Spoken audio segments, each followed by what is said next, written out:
Good morning. Welcome back to the second day of the inaugural Built Environment Indaba. Thank you very much for making it back. Usually, day twos of such gatherings are not well received. Let's, through a round of applause, welcome the Minister of Human Settlement.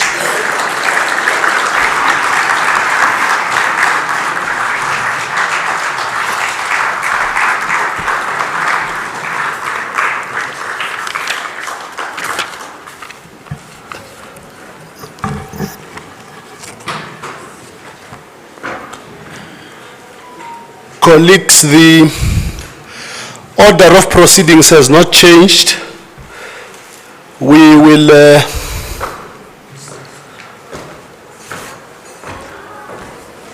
proceed as a reflection of and a continuation of what took place yesterday. Joining us on stage is the President of the BBCBE, Mr. Denny Masimene, accompanied by Mr. Moses Ketsomakume, MKM, the MEC of Human Settlement in the Free State, the province of the Free State, the province that, one of the provinces that Premier Panyaza wants to annex. And indeed our guest of honor, the Minister of Human Settlement. President, I don't know, man. When I read this thing, it will make us fight. I received overwhelming feedback from half of the room here who said, hey man, that's a program director. We saw people wearing this red thing yesterday, but we didn't know that it looked so good. So it looks like only now that delegates realize that this overall is looking. So I don't know how to react, President, because that thing,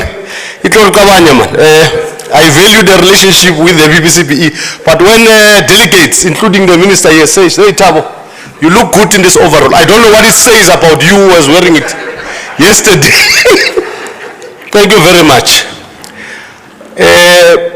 Colleagues, I'm going to just do a quick recap for those of you who were not here, and also for the benefit of the minister, on the proceedings yesterday. You would recall, colleagues, that we started the proceedings yesterday with the opening from the President, who gave us the context of why this inaugural Indaba, the importance and the relevance of the BBCBE, the purpose of this, and the solutions that we want to seek out of all of us. You recall that this is not a mourning event, that this is not a complaining forum, this is indeed a solution-driven engagement. That's what the President said in summary. Then the Premier Panyaza, Premier, came in and said, welcoming us in this province. He thanked us for hosting this Indaba in Gauteng, and he reassured us that, and it was confirmed by the CEO of the Sanral, that next week they are switching off, Minister. They are switching off those toll gates. No, it's not toll gates. What are those? E-tolls. And then he gave us the reassurance, and he also invited us to the event tomorrow where they have an appointment with Ulova, the appointment with an unemployed. But also, Premier Panyaza spoke profoundly about something called School of Specializations. And he said, as the Gauteng government, they are committed to make sure that schooling is no longer what produced me and you here, but there are centers of excellence focused on the capabilities of young people. Artificial intelligence, robotics, 4IR being in the center of that.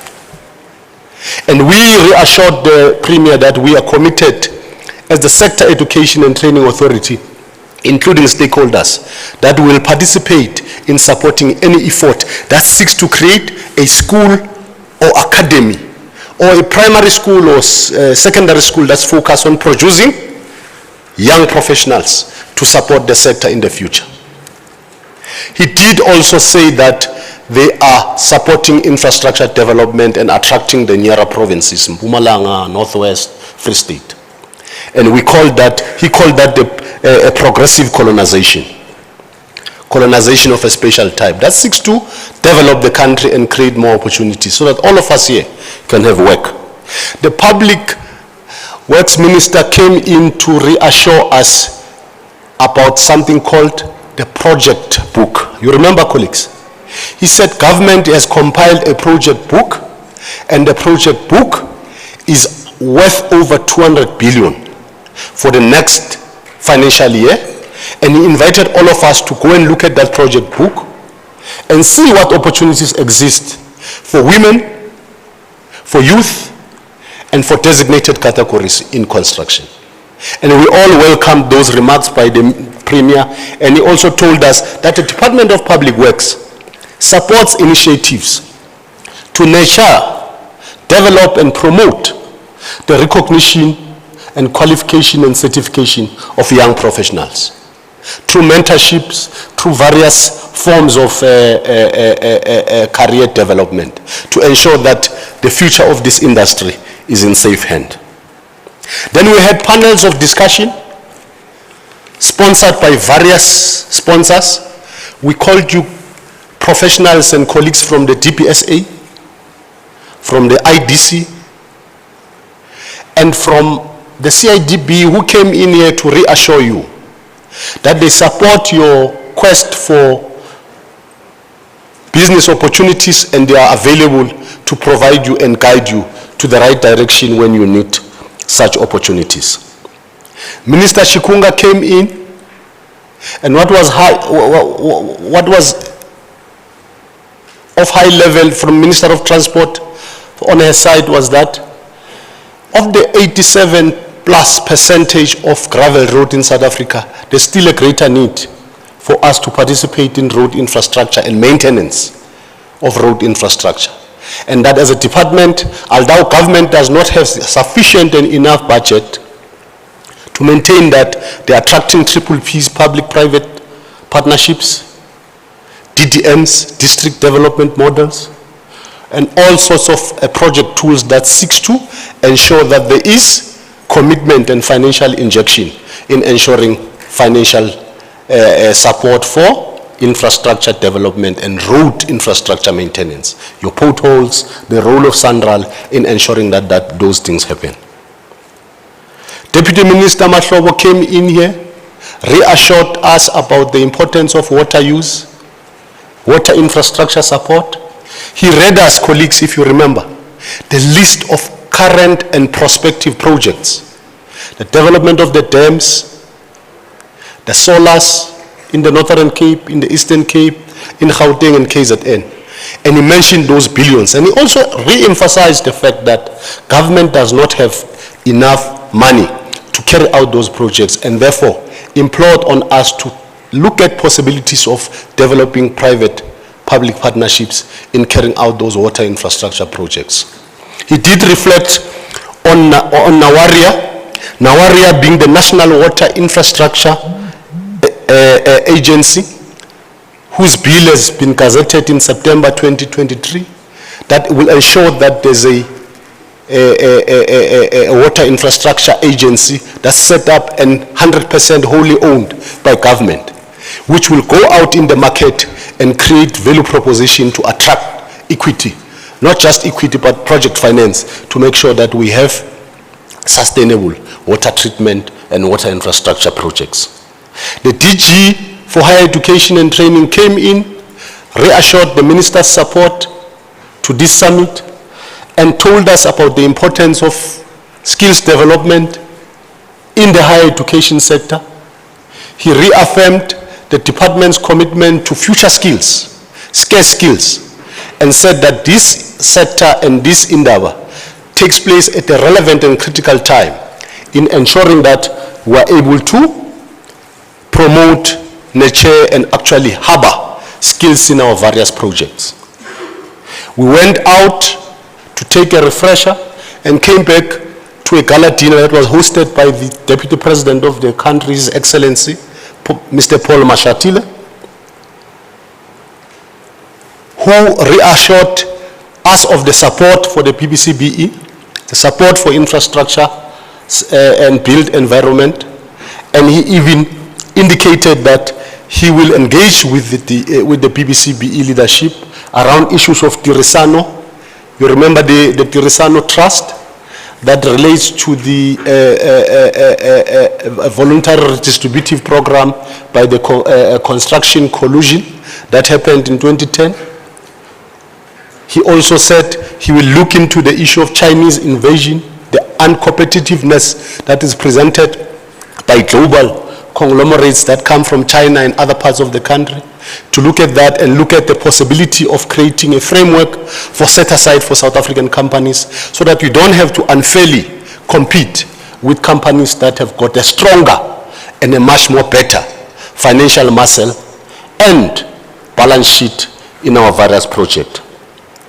And what is more important is that the Deputy President volunteered himself to be adopted by this organization, to be adopted by this summit, so that he becomes not only our Tinzwalo, but he becomes our champion in guiding the work of this organization. That's a quick recap and reflection, and if I'm wrong, you are welcome, colleagues, to correct me and say, "Hi, Program Director, you are wrong." The Minister didn't say that. But I do know as a matter of fact that that was a summary, Minister, of the engagement that took place yesterday. Let me now take this opportunity and welcome on stage the Deputy President to give us the welcoming remarks so that we can then move straight to the MEC and the Minister. Deputy President, thank you very much, colleagues.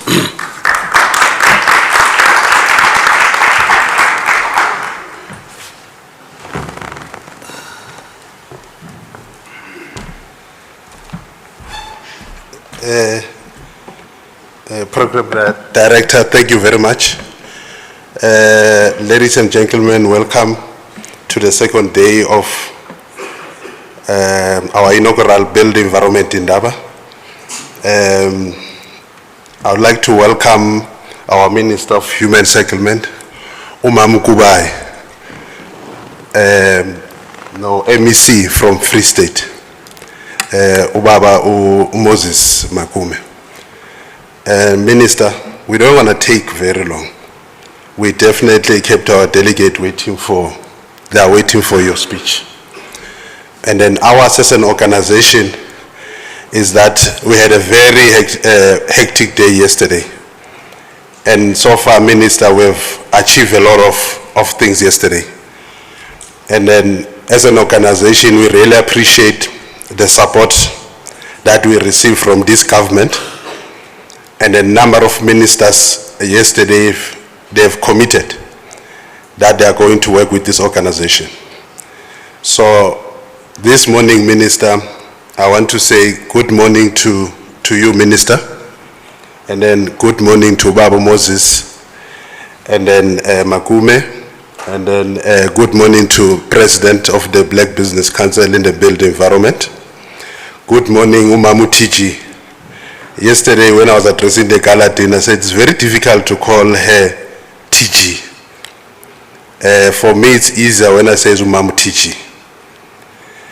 Indeed, ladies and gentlemen, as this is our last day of the conference, and then this organization is going to assure you that whatever that we have discussed yesterday with different ministers and the Deputy President at our gala dinner is definitely indeed as an organization going to reflect on this inaugural Build Environment Indaba, and then the certain decision and action plan this organization is going to develop. Today we're going to go to commission, and then in those commission we expect you to participate fully, because resolution that is going to be taken in those master class, that will be the resolution that this Build Environment Indaba will report back next year, same month, in April. But we would like to assure you as delegates that your time spent yesterday and time spent today, it's a very important commitment to work with BBCBE. We'll definitely, in October this year, Minister, we promise our delegate to say this build environment in Indaba is not like other conferences. In September, Minister, we'll have our half yearly as an organization to reflect on this in Indaba, to say what are the things that we discuss, and then what are the things that we have taken action, and then where we have achieved things, we'll then work around it. And then we are blessed in this morning that we've got the head of PMU, that after finishing this build environment in Indaba, will definitely make sure that he action every aspect that needs to be actioned by this build environment in Indaba. So we are looking forward again to meet you next year. And then when we meet next year, we'll be giving you a report back of things that has been achieved by this Indaba. So I'm not going to be long, ladies and gentlemen. Today we've dedicated this day to the Minister of Human Settlement, because he's a critical stakeholder of Black Business Council in the built environment. And as an organization, we want to assure the Minister that we'll support her in terms of making sure that we achieve the objectives around making sure that our people have got access to housing and social housing. Ours as an organization is to support our government in terms of making sure that we assist our people. We're not leading ourselves, but we're leading our people. As a leadership in this organization, we are clear that we'll do what we can as an organization to make sure that we support this government to achieve this objective. And then in achieving doing that, then there will be a lot of opportunities for Black business to come in and able to play a very critical role around infrastructure. You saw yesterday we've got a number of ministers that are related to the build environment sector. And then we've got the support. Yesterday they committed to work with us in making sure that we deliver in terms of infrastructure in this country. But that means opportunities for different Black businesses. But what we want to appeal as an organization is that as we create this platform and opportunities for you, it shouldn't be about you alone. You should be, if given an opportunity by this organization in terms of policies that we have lobbied, different governments department. As you've been awarded contract, make sure that other Black people are being brought in. Sometimes we meet in these kind of platforms, and then we meet opportunities.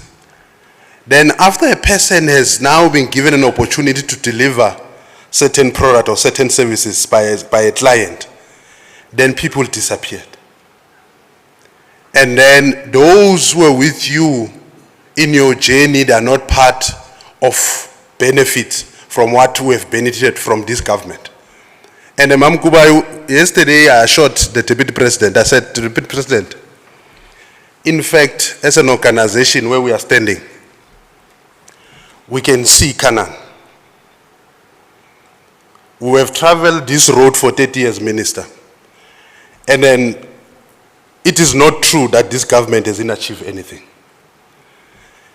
But it depends. As you see this Canaan, you might not enter the Canaan. You might not enter. But the issue is that it's not about you entering Canaan. We have to make sure that those who are gonna realize the world of milk and honey in terms of economic emancipation, Minister, it is not about us, but it's about our own people. So all of you, this morning, definitely this government is creating an enabling environment for you to able to do business in this country. And it's our concern as an organization to make sure or to ensure that the transformation in this country takes place. And then all of us as leaders in this country, we want to contribute to make sure that black people play a meaningful role in this economy. So with Minister Kubai, you are welcome to this conference, and we are looking forward to work with you going forward and make sure that we deliver the human settlement in this country and our people have got access to housing. With those ways, thank you very much, Director.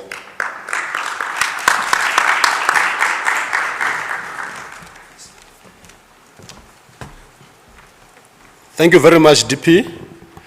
We now would like to welcome the MEC for Human Settlement in the Free State to please introduce us, the Minister. Thank you. Thank you, Program Director, Minister, the President of BBCBE, protocol observed, Margutlu Baron Hosu Ding Hosi Ngobe ke adumedisa Hosia. I'm giving one important task to assure you.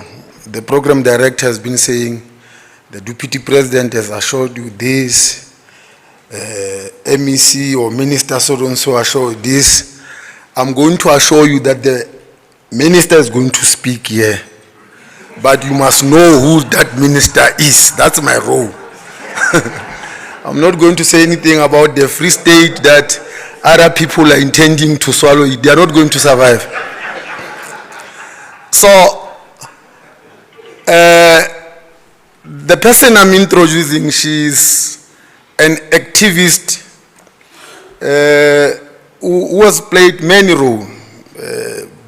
Firstly, being a community developer in a non-governmental sector. You know, in NGOs, that's where we truly volunteer ourselves. So she's a volunteer. I know those who are coming from the African National Congress, they will say, no, we only have, no, she's a volunteer on her own. And then subsequently to that, she then joined the financial sector, FNB, as a skills development specialist, and later she worked in the business banking division at Nedbank. So she knows how to also manage and control finances. That one I can assure you with. She also joined the public sector as a skills development facilitator at the National Health Laboratory Services. You know that thing, your health. You remember during the COVID, she also acted. You remember? And when she was appointed, there was just so negative halabaloo. But once she has done the work, the narrative changed. So it comes from this thing of sometimes taking the jobs that you don't even think there will be a contribution to in the future. She was then recruited to become a director in the office of the then Deputy President of the Republic of South Africa, Ms. Phumzile Mlambo-Ngcuka. She later then became the parliamentary advisor to the successor of the then Deputy President, Mr. Kgalema Motlanthe. As a leader and a councillor, she also served in the City of Johannesburg Council, and she became the chairperson of the Transport Portfolio Committee. In 2009, she became a member of Parliament, assuming several roles, including acting Deputy Chief Whip of the African National Congress and the chairperson of the Portfolio Committee on Telecommunications and Postal Services. I will show you how these things relate to her growth in her positions. Academically, she holds a Bachelor of Arts degree from the University of Johannesburg, formerly Vista University, a postgraduate diploma in project management from Damelin College, a master's degree in public and development management from the University of Witwatersrand, and completed a program for leadership development at Harvard Business School. Wow, Minister Inaki. She's currently pursuing her PhD in state-owned enterprises and corporate governance at the University of Johannesburg. What our country needs most is leaders who are reading. Leaders who are prepared not just to sign, but sign what they know. And this academic, tells us about that. The minister served a full term in 2019 as a member of the Global Artificial Intelligence Council established by the World Economic Forum Center for the Fourth Industrial Revolution. As part of the council, she and other global leaders provided strategic guidance to the international community on priorities for artificial intelligence, machine learning governance, cooperation, and shaping global policy development. We all know that the AI is a thing that is going to happen, and definitely Minister is already preparing ourselves. In 2020, Ms. Kubai joined other global leaders as a member of the Forum's Global Future Council on Sustainable Tourism, a multitask stakeholder knowledge network tasked to advance innovative thinking for a more resilient, inclusive, and sustainable future.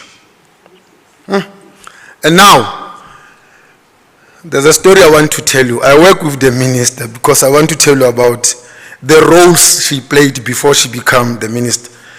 Minister became the Minister of Energy. And this is my advice now to business people. When minister was appointed, there were business people. They called themselves BEE. They came there, Minister, we're involved in energy, we want to do something, There's something we can help you. So Minister said, okay, it's fine. I have kids, and Bolophone, they will help you. So I was the stakeholder manager in the office. Okay, you all know that nuclear happened and minister was removed. So when she was removed, minister was appointed Minister of Communications. The same guys, they are here again. Minister, we're in communication, We want to open community radio stations. We're very good. And, these people were always prepared. They have documents. Okay. Keto and Lufuno will listen to you. Then we were also, Minister Pella, we went for again. So he changed that communication thing. So, communication. Then they give a science and technology department. Hey, these comrades are here again. Hey, Minister, we've discovered something. There's a soap. I don't know, that soap was doing what? This soap, Minister. So if you can give us a chance. And we stayed there. So we waited for this product to come. Because that's one of the longest departments where we stayed. So it never happened, okay? Then the current president came, then he also made his own change. He said, no. I think I want to now in tourism. Even before, because now they have our contacts. We're involved now in tourism, Minister. The guest house, that guest house in I think it was in Sidibeng. We want to buy that guest house. I said, now we had a meeting with the minister, these people, So I'm just saying it's an advice to all of you here. We really need to professionalize and focus on what we are doing. We can't be bomachona tsohle. Then we were changed to human settlement. They were there again. And this time they were serious. The kind of the brick that we're making, it can't even have the... I said, hey guys, we're from energy. Now we must be doing something. So join me to welcome the Minister of Human Settlement.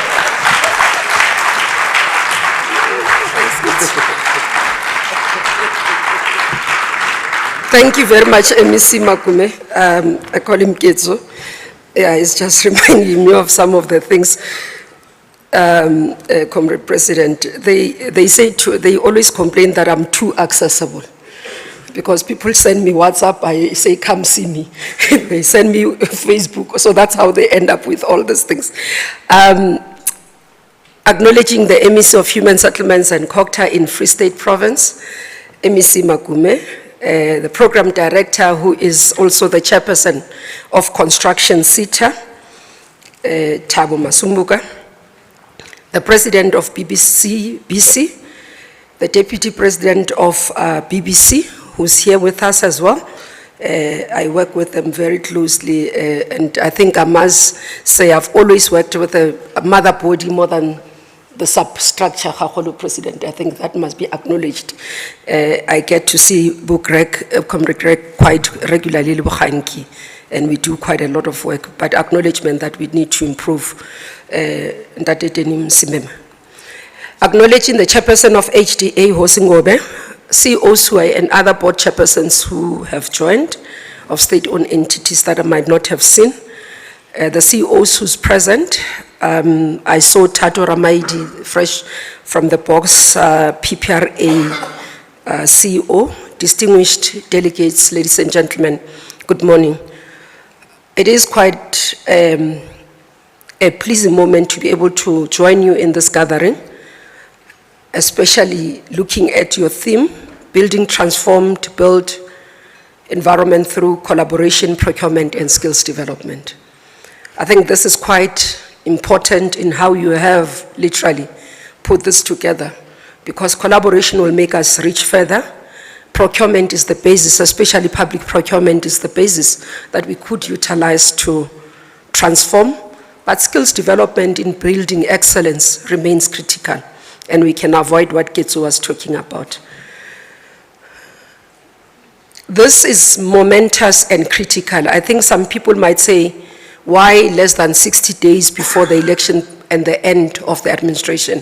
For me, I say it's a critical time for this discussion, timely and necessary, because it gives us an opportunity to pause, to say, not only what we have done 30 years, but what we have done in this administration, the 6th administration, and therefore gives us an opportunity to start preparing for the 7th administration.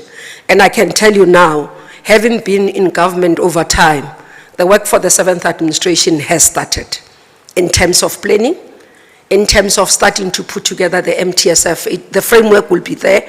What happens is that whatever the party has won, it's what the manifesto gets plugged. So there isn't much time between the administration, the 6th administration and 7th administration. And maybe let me just say, whatever party that wins has 14 days to put together a government after the election. So after the 29th of May, there's 14 days to put together a government. So that's why it's always important that these times that we utilize are more important. I think I was giving feedback to the president and the leadership of the organization that I've looked at what has happened yesterday, and I do see that you've covered quite a lot of extensive discussions around policy and programs. But more so, what you have given me as a focus area in talking to our infrastructure backlog, proposed solutions within the human settlements portfolio. Because we have moved away from housing to a human settlements, and that's important for always to remember that. I have looked at what Minister Zikalala would have covered yesterday broadly on infrastructure, so I will limit myself not to the infrastructure broadly, but to my work in human settlements. And the first point that I always want to make is the current policies and the work and the programs that we do. They have a foundation. And the foundation of what we do is the Freedom Charter that says there shall be houses, security, and comfort for all. It is the reason the ANC insisted that this 1955 vision must be codified and enshrined in our Constitution of 1996. So I want to make it clear, and I'm not really going to beat about the bush, because sometimes people think that the policies that we have are compulsory for all parties. It's not true. So others will talk about fit and proper. Others will talk about equal opportunity. Ours is a transformed, inclusive economy, and includes my portfolio. That we are deliberate about transformation, we are deliberate about ensuring that what we give as opportunities is for all, but acknowledging that we come from a past where majority of the people were left behind, and therefore you can't expect them to compete when the others are 5 kilometers ahead of them. It's not an equal competition. We must level the playing field, and that's why the policies are talking to that. I must say recently, I think in early this year, if it's not February or January, I got myself in trouble where I was doing an interview and I was talking about the issue of limited resources and what we can do, where people thought that I was saying that we will stop providing for BNGs and therefore we do not have an obligation to provide houses to the vulnerable and to the needy. And the issue here I want to emphasize is that we've got to acknowledge that government can't do everything on its own. And that's why I like the part of collaboration in your theme. It is that acknowledgement that says we have to work together. We have to do, government will do its part, but we must also create opportunities for you as entrepreneurs to be able to participate. So if we are to look at some of the areas that we are focused on, you'd understand that it is important to also acknowledge that there are fiscal constraints. So if we are to think that funding from government is the sole purpose, alpha and omega, is not going to work. So partnerships and being able to draw from DFIs and other financing institutions remains critical. But government can play a role to stimulate that partnership. So it's those background and that environment that we've got to understand, that increasing the housing, responding to the increasing housing demand requires multifaceted approach that we've got to take. We've got to be able to acknowledge that there are people indeed who would not have an income and will solely depend on government to provide shelter so that they are not homeless, responding to the issues of homelessness. And there will be those that are in the low income that are not able to afford to purchase properties. And when they go to commercial banks, they're not able to find solutions. And that's why government has to have a mechanism of intervention to be able to respond to that. One of the interventions that we've come up with as government is the first home financing. But if you look at that as well, it's still insufficient. Check in terms of the household income. We are saying, as government, will come in, subsidize those who are earning, and these are first-time home buyers, between 3,500 and 22,000. But the banks today, as we speak, gives home loans to people who are earning 30,000 in household income and above. So you still have a huge missing middle. The gap that exists between 22,000 and 30,000. Whether they are first home buyers or anything, there isn't a product in the country that is there for them. That's the challenge we have. And that's what we need to respond to. But look at the other side. You've got those that are saying, I come from Limpopo, I've got my home in Limpopo. I want to work in Gauteng, I have a job in Gauteng, I don't want to own, but I want to rent. We provide that social housing rental stock in terms of our SHRA opportunities. But having done, we're currently looking at our analysis. We've been sitting, one as MINMEC, we've done an analysis of our work for this administration as it's coming to an end in our last MINMEC. And we consistently see the gaps that exist, not only in terms of the products that should be available in the market for the consumers, but equally the stock availability. So whether you talk about affordable housing, there's huge stock gap. Whether you talk about rental, there's huge stock gap. Two examples I can make. We were opening a social housing project in Cape Town last year, towards the end. An entrepreneur says to me, Minister, I opened up for application just behind Grand West. So the majority of the people who are working at Grand West, they used to stay in backyards in Cape Town. Others were in the informal settlements. He says, I received 7,000 applications for 130 units that I have available. He says, I will expand to other phases, but even what we have as a plan is not going to be sufficient. And he says, out of the 7,000 that have applied, 70% of them actually qualify. Now, it tells you about the lack of available stock in that category. This is where you come in. Again, when we look at the infrastructure and what we want to do, another area that we are focused in is to be able to do away with apartheid spatial planning. Now, part of our work is to be able to say, we want to bring the workers closer to where they are working, or people closer to economic opportunities that exist. One of the projects that we have now started, it's in conceptualization phases, we are engaging in different platforms, is to rejuvenate the inner cities. I know somebody will say, but there's been a project over years about this thing.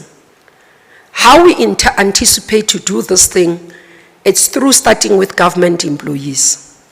Majority of them who are low incomers are sitting in backyards in informal settlements. One of the things that when President starts talking when we are in meetings and he talks about his door-to-doors, and I always have to find somewhere to hide, he always makes an example that he's been in an informal settlement doing door-to-door.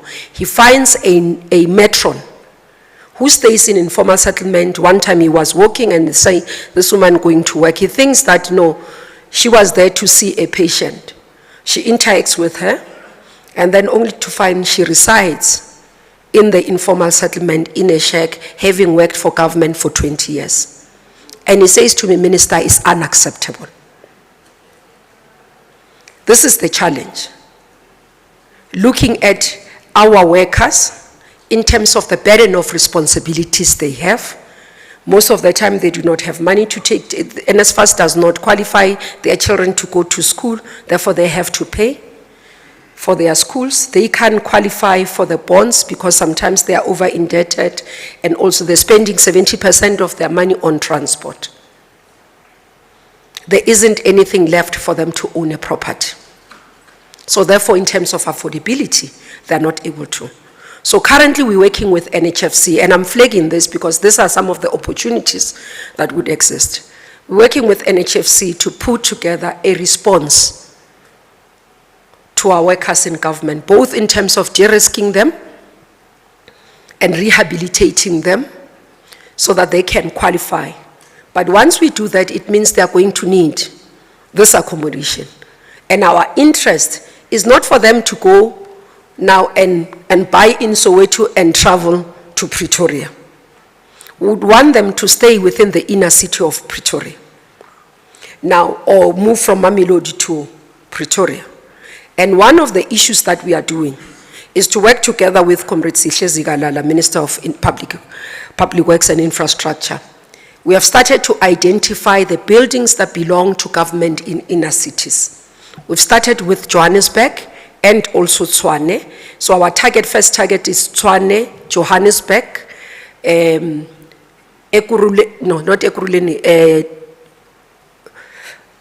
Cape Town, and Durban. In PE, we've already done one through social housing within the inner city. There are quite a numbers that we want to increase, but the focus will be in these densely areas to start responding to them, repurposing old buildings in terms of where they have been as offices to residential. Some of the buildings we're starting to have is around your Sentin areas and all those things, where people can have affordable housing. We don't intend to be the developers of these properties. That I must be clear. It's a headache I don't want, President. My responsibility is to create a conducive environment.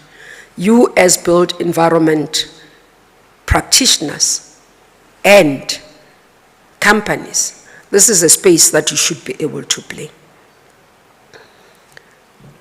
The other area I want to speak to is the issue of what we are experiencing over time as the matter that relates to climate change.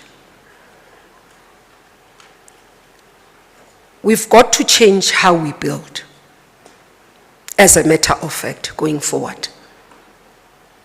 in order for us, one, to contribute to the reduction of carbon emissions. The products that we use currently in terms of build are said to be high, and therefore they need to contribute to the reductions. Number two, we are seeing that when we have the floods, they're becoming more and more aggressive. The storms are becoming more and more aggressive, which leads to loss of lives. Because brick and mortar, when it falls on people, it does kill at times. Now, we can't run away from the fact that we are going to have alternative building technologies or innovative building technologies to be able to respond to the future in terms of climate resilient building. Now, the question I always asked, are we ready for that? Because if we are not positioning ourselves, we're going to find this new environment starting, and as black business will be left behind, as those who come from previously disadvantaged communities are going to be left behind. And that's one of the areas I want to flag.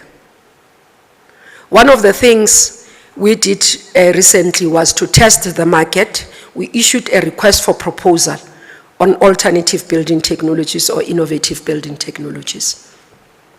The pricing between ourselves and the market was offshoot. So I've asked the team to go back and synchronize, because one of the things that we wanted to test the market and work on was precisely on responding to emergency housing, to utilize alternative building technologies of innovative building technologies. Currently, I have a crisis in my hands. The shacks are burning every day. It's not sustainable to replace those shacks every day. We're spending millions of rands that we shouldn't be spending in the manner that we are doing. Now, it's an opportunity in terms of innovative building. Simple things such as fire-resistant painting material, or some of the materials that are available. It's an opportunity that you could be a supplier for us. But most importantly is that as we build going forward, when we now have to set, because we've now issued the norms and standards of alternative or new innovative building technologies, we've asked NHBRC to work together with agreement to ensure that we have more and more companies accredited. And we will start in the coming years to start setting aside particular percentage and areas of work for particularly innovative building technologies. So I'm saying this up front so that tomorrow you don't accuse us to say, no, you are now reversing the wheel. We've got to move with times and ready ourselves for the market. The other area that we had to deal with as well is the fact that, and I think the leadership raised it with me as well in the morning, that we've not been paying attention to the entirety of the value chain when we talk about human settlements. I raised it with the team, I think, some time back when we had to look at Northern Cape, and also after the July unrest in KwaZulu-Natal. Material became very expensive for us. And currently, and this is the conversation that we'll have as we go forward, currently material suppliers are price setters for us, despite the fact that I can bulk buy, or we are the major contributor in building. If in terms of our annual target, we are going to build across the country 50,000, I'm just making an example, 50,000 units of houses. All needs roofs, all needs windows. But I'm not even able to set a price for that. And you find that the price that we use or we buy for material even end up compromising the quality. It's something that we have got to. But again, there isn't enough supply. An example, we had a disasters. I think I had 3 provinces affected. It was almost in December last year. I say to the team, I want these people to be in their TRUs before Christmas. The team comes back to me to say, Minister, we have only 2 suppliers in the country of material for TRUs. One in Gauteng, in Ekurhuleni, and one in KZN. Each can give you only 25 in a week. Now, the non-availability of material in the sector affects our delivery timeframes. My target is to say within a week, I need people back into the houses. But if I have 150 families on the streets, a material supply says to me, I can only produce to you 25. And by the way, we are closing. Remember, they are the price setters. They have the market. They are the only producers. I was fighting with my team to say, no, go find others. They said, no, there isn't. To a certain extent as well, ourselves as government, we've got to take responsibility.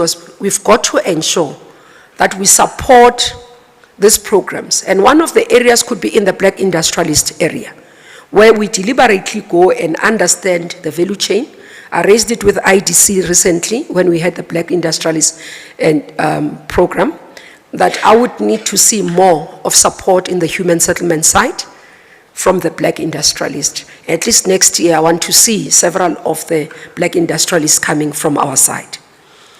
Now, I'm reflecting these things because I'm talking to you, because solutions don't have to come from me and the department as the minister. The collaborative efforts must give us some of the solutions. Must be able to say, Minister, this is what we can do. But the other phenomenon, colleagues, is that we don't support each other as well as black business.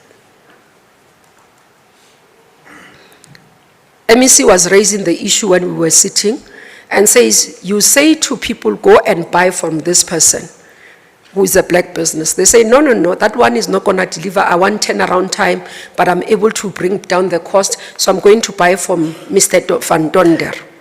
So we shouldn't come together and talk about black businesses supported by government, but it must be a collaborative effort and a commitment from us to also support black business.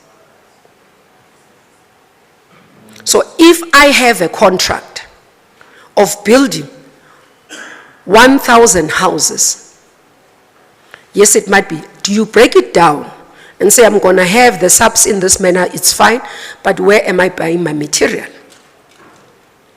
Am I supporting a young person's business, a person with disabilities, and all that? I can confidently speak from our side as Human Settlement what we have done. We took a deliberate effort to say, while there's a process of public procurement bill, which we are looking forward for Parliament to pass with set aside for everybody, we will set aside in the portfolio. We have 40% set aside for women. We have youth set aside. We have people with disabilities and military veterans. I can tell you now, as I signed the annual performance plan for all my entities, for the department, and the business plans of all the provinces, except currently I've rejected the Western Cape because they didn't include the set-asides. All provinces have put set-asides in their plans that I have approved by the 31st of March. This is what will be implemented in this financial year. In the past financial year, we as a portfolio have spent 4.1 billion on women businesses, previously disadvantaged communities. And the work continues. We've utilized the model of transformation, working together with women in construction in the sector. And we said this year we are taking it to the young people so that the set-aside are not only what we talk about, but there's monitoring between ourselves and the sector. So collaborative effort, but joint initiatives where the sector can hold us accountable, but also we can be able to work. When we look at census, it tells us a story of a government that has been able to move where formal households grew from 5.2 million in 1996 to 15.8 million in 2022. Now, this is one of the work that we've been able to do. And you'd see that over time, even out of the houses, and by the way, as the advent of democracy, we have been, as government, been able to provide 4.8 million, and I say 4.8 conservatively, because when we look at our statistics, Fact Check was saying, and that's why I wrote a response to them, Fact Check was saying my figures were not correct. Actually, I can tell you now, the first subsidy that was done under Minister Joe Slovo is not recorded in our books. This is the subsidy that has now, we're going to do rectification of them. We were giving 15,000 per household, and people were building. So those structures, because they were not in terms of quality and not in terms of what we do, and that's why they were not falling in this category of 4.8 million. And when we look at the 4.8 million, what we provide for your housing subsidies in terms of what we have provided on social housing, because it's a rental space, we do not count it. What we have provided in terms of first home financing, because it's a subsidy not fully covered, we've not provided for that. But again, one of the issues I said we need to agree on with the team. We took, and therefore we wanting to ask is, can we count that? We took quite a number of houses that belonged to government in apartheid time, and we converted them with title deeds to give to the owners. So our stats, that's why I always say, people when they say we've done less, if there's anything that government did well in providing for shelter, is this portfolio. And in terms of even access to water, access to sanitation. We currently provide, even in informal settlements, temporary solutions. Now, one of the issues we have as a tool for us to be able to respond to some of the challenges we have, and I hope you've been able to contribute to our white paper policy, because it's going to make a shift in a number of areas, including around how SHRA operates and the work that is being done there. We are also starting to look at rent-to-own model, which we never had. This is another opportunity, because we are finding a number of people who rent. We thought it's temporary, then they eventually want to start staying there long term. So we are doing that as a mechanism for them to be able to do. Coming to the area of public-private partnership, I was happy to see the regulations that were issued by Minister of Finance, and that's why every time he would make a reference to me, because they will allow us to do more broader public-private partnerships, especially in the area of NHFC and SHRA. Because we want NHFC not to focus only in the first home financing, but support broadly for gap market that exists. And that partnership program will allow us to do that. There's quite a lot of opportunities. And as we move towards the Human Settlement Development Bank, which currently we were waiting for the Minister of Finance to respond to us, he has responded. His issue is for us, why do we have to call it a bank? We can continue with everything that we are doing. We're emphatic about it becoming a bank. But we do not want deposits, so we've cleared other matters, and we think we'll be able to start with the legislation going to Parliament. So we are on track in terms of converting the Human Settlement, National Housing Finance Corporation into the Human Settlement Development Bank. Now, part of the work that we would want to do quite strongly, and which I've said to the team, I've given for the new financial year, SHRA and NHFC, to institutionalize and start an incubation program. This is for SMMEs that are entering. Those CIDP gives them grade 1, grade 2, incubating them so that they can grow. Our issue is that we shouldn't give opportunities and expect that people will just survive. Many of them leave projects incomplete. Many of them are not able to manage, are not able to understand how to make sure that a project is sustainable. So we are doing that as part of assisting in terms of the work that we have to do in that space. So we do believe that as we work together, we will be able to run the incubation program, which will empower black businesses and also partner with financial institutions that will support. NHFC is signing an MOU with BASA, Banking Association of South Africa, to ensure that there's collaborative work. There's more work that we want to do in just closing the value chain. We'd see what PPRA is doing in terms of ensuring that Where there is properties that are owned by government, when they are to be disposed, we give it to previously disadvantaged individuals to be the ones that disposes them. So we're looking now at the entire value chain, the community schemes, who is running there, who is developing, the material side, the building of the houses, but also in terms of land ownership and bulk infrastructure. And that's why we say we emphasize the issue around what we need to do in the entire value chain, and that's why we are called now human settlements.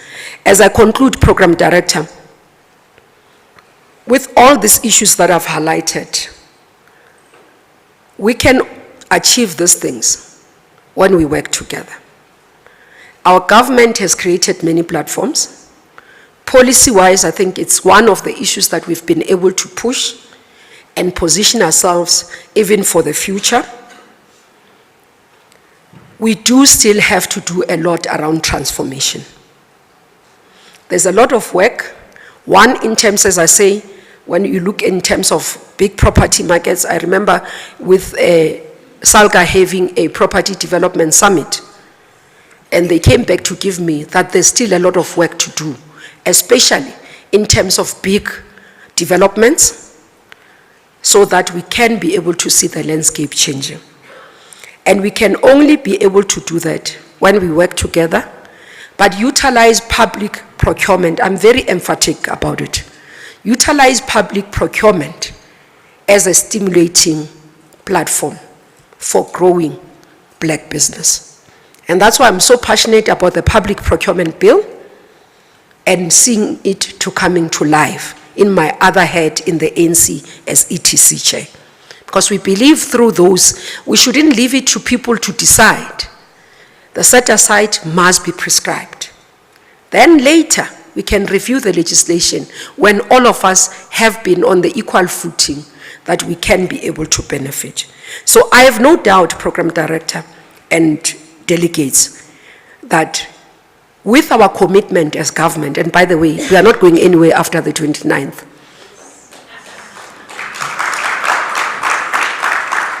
President Ramaphosa will be here, and many of us. So with our commitment of what we are doing, because we say we've got track record of experiences over 30 years, we've laid the foundation, there are achievements and successes that we've been able to witness, but also there are lessons that we can draw from. And those will become the basis of going forward in the new administration, 7th administration. That's why even for human settlements, we are saying we will be implementing the white paper policy in the 7th administration that changes gear in terms of pace, in terms of delivery for our people, responding to many of the challenges that exist. And one of the things I welcome you to do is to look at the statement I issued last week, because there are many of the issues that I have not outlined here.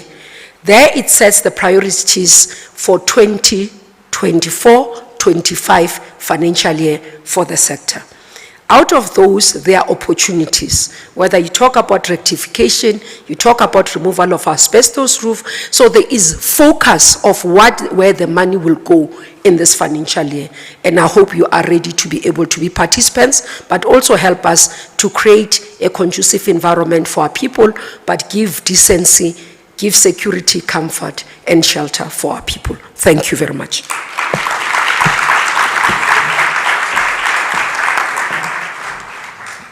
Aha! You see why she refused that I write the PhD for her? And then she signs only. She said, no. Thabo, I'll handle this myself. I was volunteering to write it on behalf of the minister.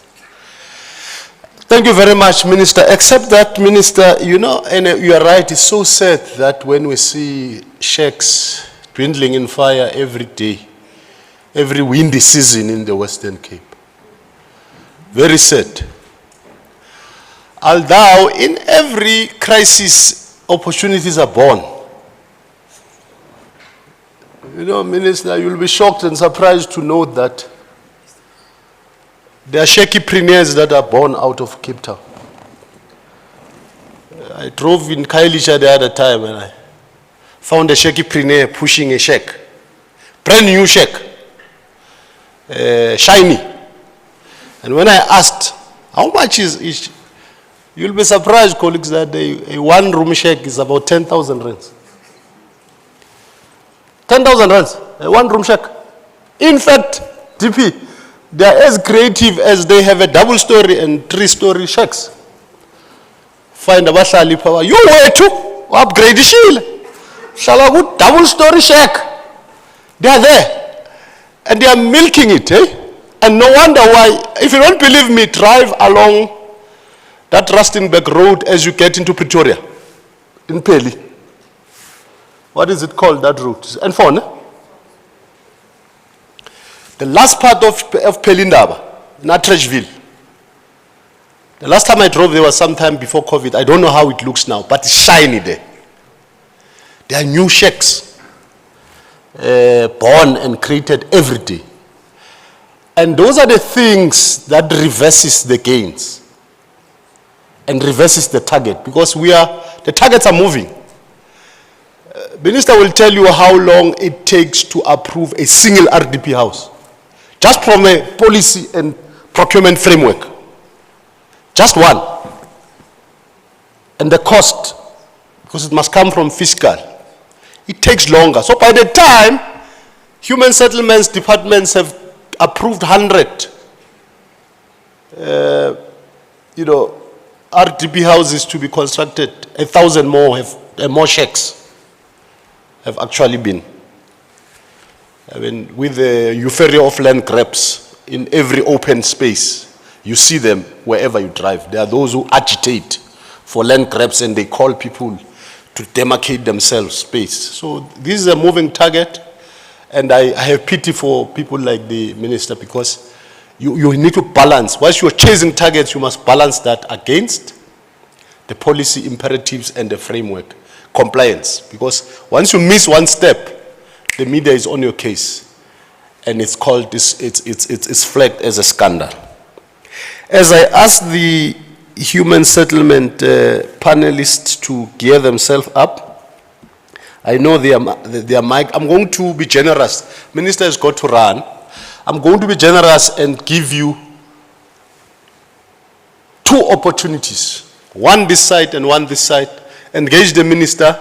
Remember, colleagues, who are solution-driven. No more crybabies. We offer solution. The minister proposed that solutions are not within the department.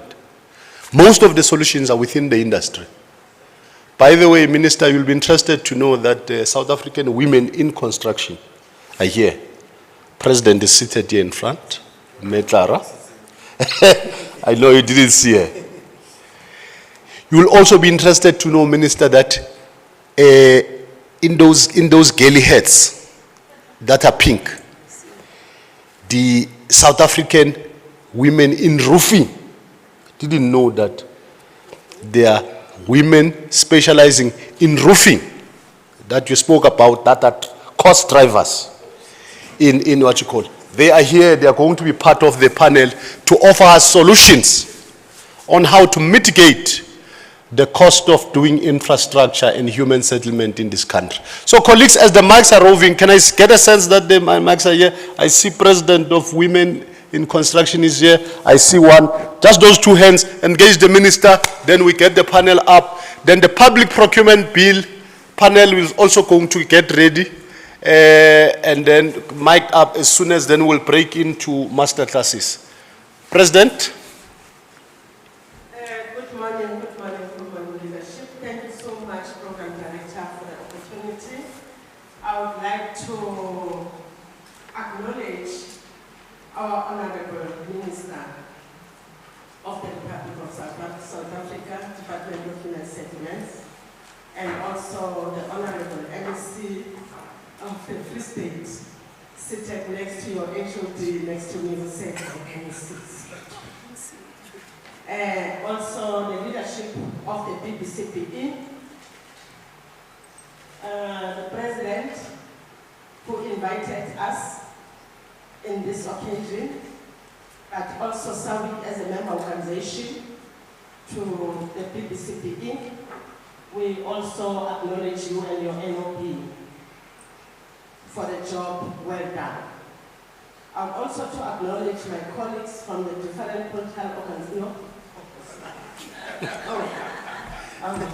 Bendichilo ke izolo president ngathi if uzela uzosigna i-electoral code of conduct you are in the wrong room.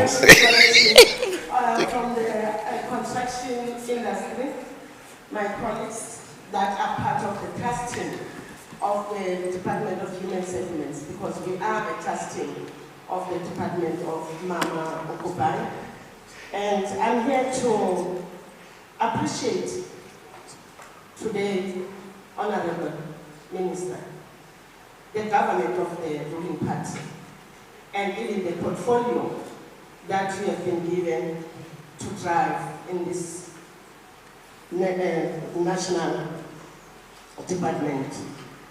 And in that, I'm so excited to hear that you will make sure that ISHRA and NHFC, they start the program of the incubator. I've been crying about this for all business. Even before I became the president, even when I was the chairperson of Sawik in Gauteng, that was my wish, that if we can have women that are absorbed in some of the departments to get this knowledge about the incubator programs. As Sawik, I think we appreciate that. Women in the industry will be empowered. And also, I would like to raise this concern again, Minister. The issue of the Western Cape government that doesn't take us seriously as women in business. I'm happy that you did not include them in what you have just presented to us now. But you need to make sure, because you are coming back, Kenzana.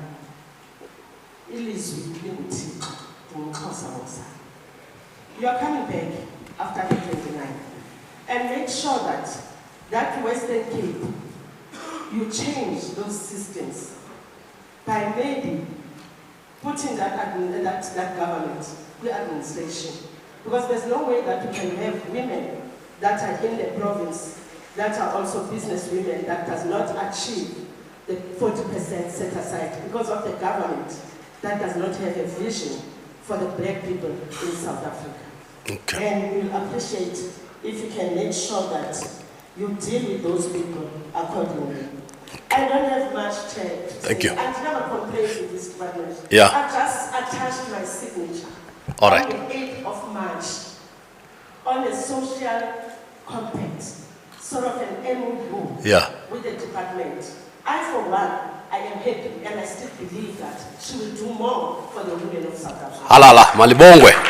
Thank you very much. She will indeed come back in what should actually be Department of Human Settlement, Sanitation and what. All right, hint, hint, hint. Thank you, Mama. Just introduce yourself again for those who can't remember. Good morning, Chairperson. Yes. All protocol observed. Yes. The Honorable Minister, Mama Okubai. My name is Kemi Mbele, National President of TUTSA, the Women in Water, Infrastructure and Construction. My question is based on SHA. As TUTSA, we have been engaging with SHA in terms of social development project. We had challenges the past 2 years in terms of access to land and even partnering with developers that are having land that is already zoned, because we do have funds in terms of 35% that is required by SHA in those social development houses that we can put upfront as TUTSA and be able to implement those projects. So now, my question is, based on the proposal that is already before us now, in terms of those properties that are within the CDB in towns, that are we going also to be allowed to partner with government? How is the process going to unfold? Because we are having interested in making sure that women, particularly the disadvantaged, get access and participate in those projects, create sustainable employment and contribute to the GDP. Thank you. Thank you very much. Thank you very much. Minister, I don't know if you want to, those were words of reassurance. Thank you. Thank you very much. I think the issue, Mam Clara was talking, President of Women in Construction, the incubation program, indeed, it comes as a result of that MOU. We signed an MOU with women in the sector on the 8th of March. I committed to them that we will ensure that it is within the systems in the department, and I am reporting that it is now. It's part of their performance plan for the 2024-2025, which is starting from the 1st of April. Both NHFC and SHRA has to deliver on that for the incubation. What NHFC as well is doing is setting aside funds for transformation as well, deliberately. It will be what is supporting that as well. On the issue of how we're going to work, our principle broadly, the way SHRA has been doing in terms of partnering with the SHIs, in various provinces and all those things, that's what we'll do. There will be an open where we run the process, procurement process obviously, and bidding process, because it's government procurement. It's government spending, if I may put it, government spending. So it has to follow the normal processes of adverts and all that. So what we are doing from a policy point of view as ministers, we are determining, it's part of the IMC, that is chaired by Deputy President. So we've agreed that we'll identify all those buildings. They are owned by government, seeded like we do with the land that is owned by government, is given from Public Works to Human Settlement through HDA, and therefore it's taken to development. So with those buildings as well, they will be seeded to us, and then together between NHFC and SHRA in this manner, then they will be supported with NHFC coming through with financial support and issues of SHRA coming through. I must raise something while I'm here. I'm hoping that I can still have a conversation with SHIs. I am concerned. Our book loan in terms of CCG is not doing well because when we are property developers, we also do not maintain the properties. Then there's rent boycott. The banks that have partnered with us have asked us to address those issues, but also SHIs, majority of them go down. And we do not think that the current processes, even on administration, liquidation, helps us in terms of transformation. So we're seeing quite a number of our social housing institutions going down. And I would like, maybe through you as well, Comrade President and the organization, you can assist us to have that conversation so that we can understand where is the problem and how do we resolve it. Because we are trying to ensure more property developers from our previously disadvantaged individuals. But if they are going to be liquidated, if they are going to be put under administration, it does not help to build and actually expand on the process. Thank you very much. Thank you very much. I think let's then take this opportunity to... Are you repossessing? Or you want to ambush the minister outside? All right. All right. Thank you. As we release the minister to continue with her other equally important engagement, thank you very much. Can we then get the panel? Can I request the following panel members to please come on stage?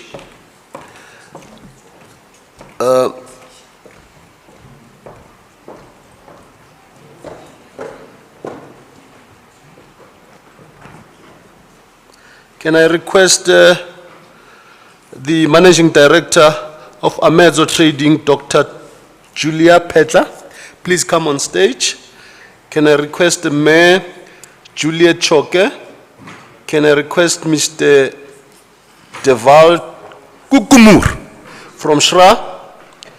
And can I request from the NHBRC, Mr. Craig Makapela? And finally,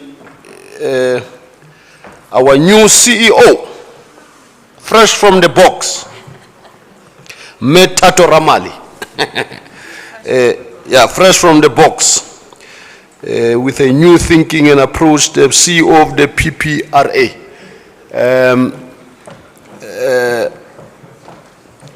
Dr. Pedler, you have got the next 20 minutes, 25 minutes. So let's just cut to the chase. I think the panelists are known to most of us. Let's not read the bios again, but let's just commence with the conversation. The topic, colleagues, is how do we speed up delivery of the human settlements to designated groups? Primarily, mainly what Minister was talking to, but how do we speed it up to ensure that it's straight to the delivery point? Thank you very much. You need to get mic'd. Take the mic. Sorry. 1, 2, 1, 2.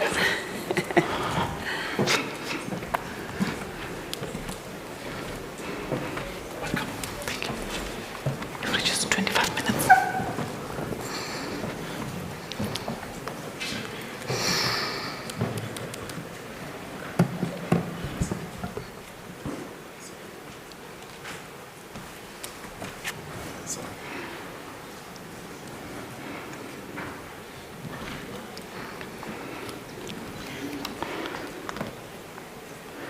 Thank you, Program Director. Just for the benefit of the panelists, Mfanelo did mention that he'll flight their bio, so I'm not going to read their bio. So we are covered, Program Director. Okay.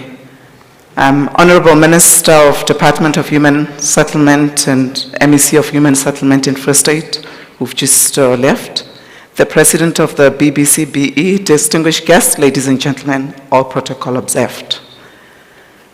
Just to give context, before we get to the order of the day, over the past few years, the President of South Africa, Mr. Cyril Ramaphosa, made an announcement pertaining to the 40% set aside for the designated groups, which includes, of course, women, youth, persons with disabilities, and military veterans. It is at the backdrop of this statement that today we discuss how to speed up the delivery of human settlement to those designated groups in a quest to foster economic empowerment and inclusive and transformed built environment. Okay, so I'm not going to introduce you, you've been introduced.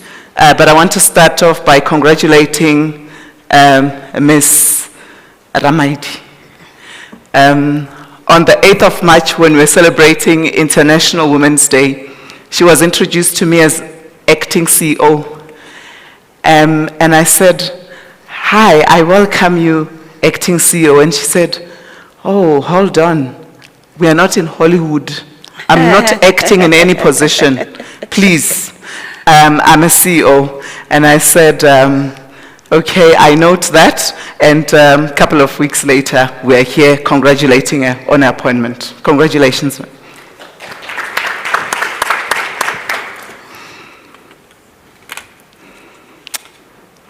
Okay.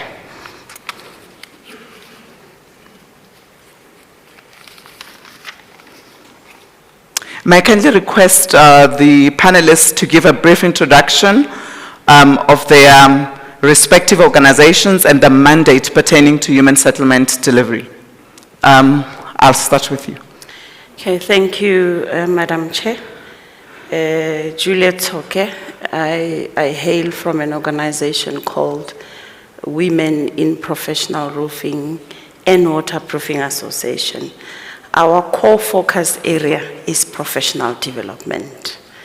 We want to go into townships, rural areas, identify young people and women, and put them on the roof. We take them through a professional development pathway, and as they exit, they must be in possession of a license that says they have a designated title. And that title will enable them to issue a certificate of compliance so that they are ready for the market in commercial as well as residential. That's our journey. Thank you very much. That's very interesting to know that in the very near future we'll have women who will be able to issue those certificate of compliance. Interesting. Can we just give the woman in roofing a round of applause? Over to you, Ms. Ramaidi. I'm Tata Ramaidi, as introduced. I'm the Property Practitioners Regulatory Authority CEO, and our mandate rests on 3 pillars, which are to regulate property practitioners, transform the sector, and protect the interest of the public. And our, core is just the issuance of fidelity fine certificates to these property practitioners. And you may ask, why am I on this platform today? It's because under the new dispensation, we are now regulating developers. So if you're a developer in the room, we regulate you, and you would need to have the tool of trade, which is the fidelity fine certificate. That's us in a nutshell. Thanks. Thank you. Do you have developers in the room? Can I see by show of hands? Do you have developers in the room? Not developers. Okay. Only 2. Very disappointing. Okay. Over to you, Mr. Kuker. Thank you very much, facilitator. I think I do know a lot of faces in the room because I have been involved in the social housing sector for some time. My name is Dewald Kukemoer. I'm from the Social Housing Regulatory Authority, the SHRA. And in terms of the mandate of the SHRA, I think the Honourable Minister have mentioned what social housing is and what we do and what we anticipate to do in terms of the new white paper going forward. But it really is about the 3 areas where it's regulating the social housing sector, which is affordable rental at the moment, also investing in the sector. But the part that is my passion in terms of the organization has always been the promotion of social housing, capacitating, and while we do that, see how we transform and inclusively grow the social housing sector. So that's the mandate of the SHRA. Thank you. Okay. Thank you very much. Craig?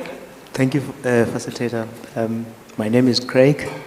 I'm from the NHBRC, the National Home Builders Registration Council. In terms of our mandate, is to protect the interest of the housing consumer and to regulate the home building industry. And our main mandate, to summarize a few, is to regulate the home building industry, to establish and promote ethical and technical standards in the home building industry, to improve structural quality in the interest of the housing consumer and the home building industry. Basically, that's how we regulate. We register builders, we inspect houses, and also we train builders to capacitate them. Thank you. Thank you very much. I'll move on to the next question.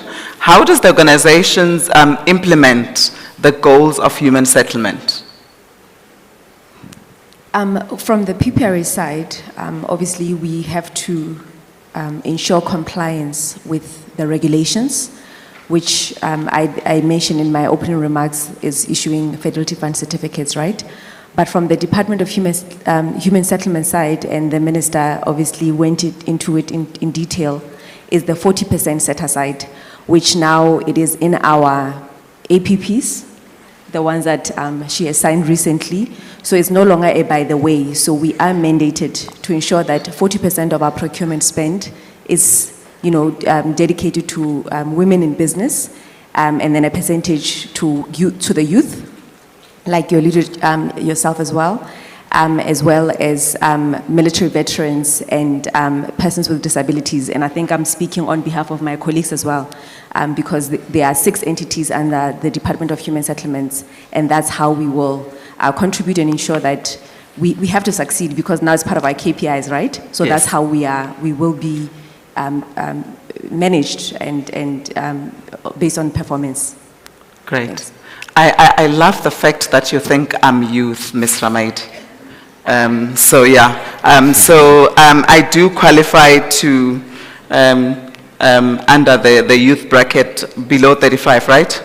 Great stuff. So if I'm knocking at doors to participate with regards to youth programs, please don't close the door for me.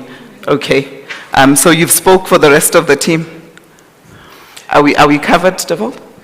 Yes. Do you want to add something? Pretty much covered, yes, thank you very much. I think the one thing that I do want to say as well is, which is really important, and I think with the passion of the minister it would come across, is it's not necessarily only about setting the KPIs and the targets, but it's also actually about achieving those, because ultimately, you know, you can have targets, but you need to do the work to achieve those targets. And I think the Human Settlements Department and the sector has been quite willing to work with each other and see how we do that.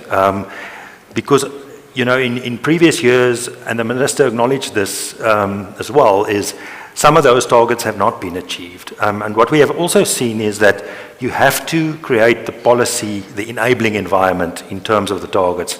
And what I mean with that is, for instance, in terms of inclusive growth, you have to see how you make the policy tell you what you need to do when it comes to the set-asides. And that really is the work, I think, that the entities and the department is also doing. Thank you. That brings us to my next question, actually, because I want to talk about transformation with regards to a 40% set-aside.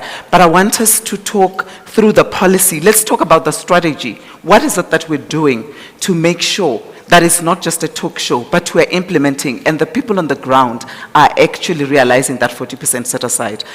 Let's talk more on the strategies and the policy to support that. I think from our side, I think it's always important that we need to be deliberate in how we actually approach it. I mean, the minister spoke about the backlog.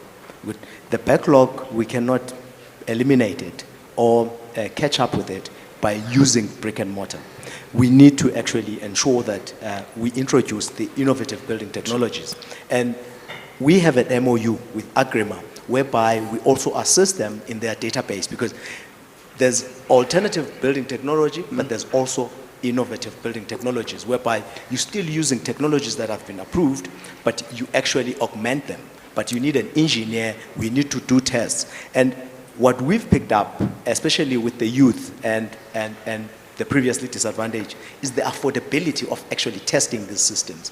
And as the NHBRC, what we do in terms of the research, and also trying to get our laboratory in Soshanguve and Eric Mulo, because we have a full-blown laboratory to test this innovative building technology. We're getting our laboratory to be accredited in such a way that we make it affordable for these young investors, women in construction, the previously disadvantaged, to actually have access to those tests. Because you always find that there's licensees and licensors, and you find that the licensee now has small licensors that are actually paying fees to him, and the whole value chain becomes very expensive. And we're trying to actually, with our policies and our strategy as NHBRC, as I said, we are capacitating, because as these innovative building technologies are coming through, then we need to have people who are ready to actually implement. And then from that side, that's how we're actually supporting and ensuring that in terms of the rapid urbanization that is happening, how do we actually cap it such that our people can live in safe houses, in safe environment? Because it's the Constitution. The Constitution says we need to provide safe human settlements for people. And that's standard. Yes, I think it's basically what we are contributing in our sector. But I want to ask you a question in relation to just what you just said. You know, I know that majority of the challenges that we have, you know, as SMMEs, is access to funds, access to funding. And one on the issue of the alternative building technologies, you're talking about being innovative, and it requires a huge capital outlay.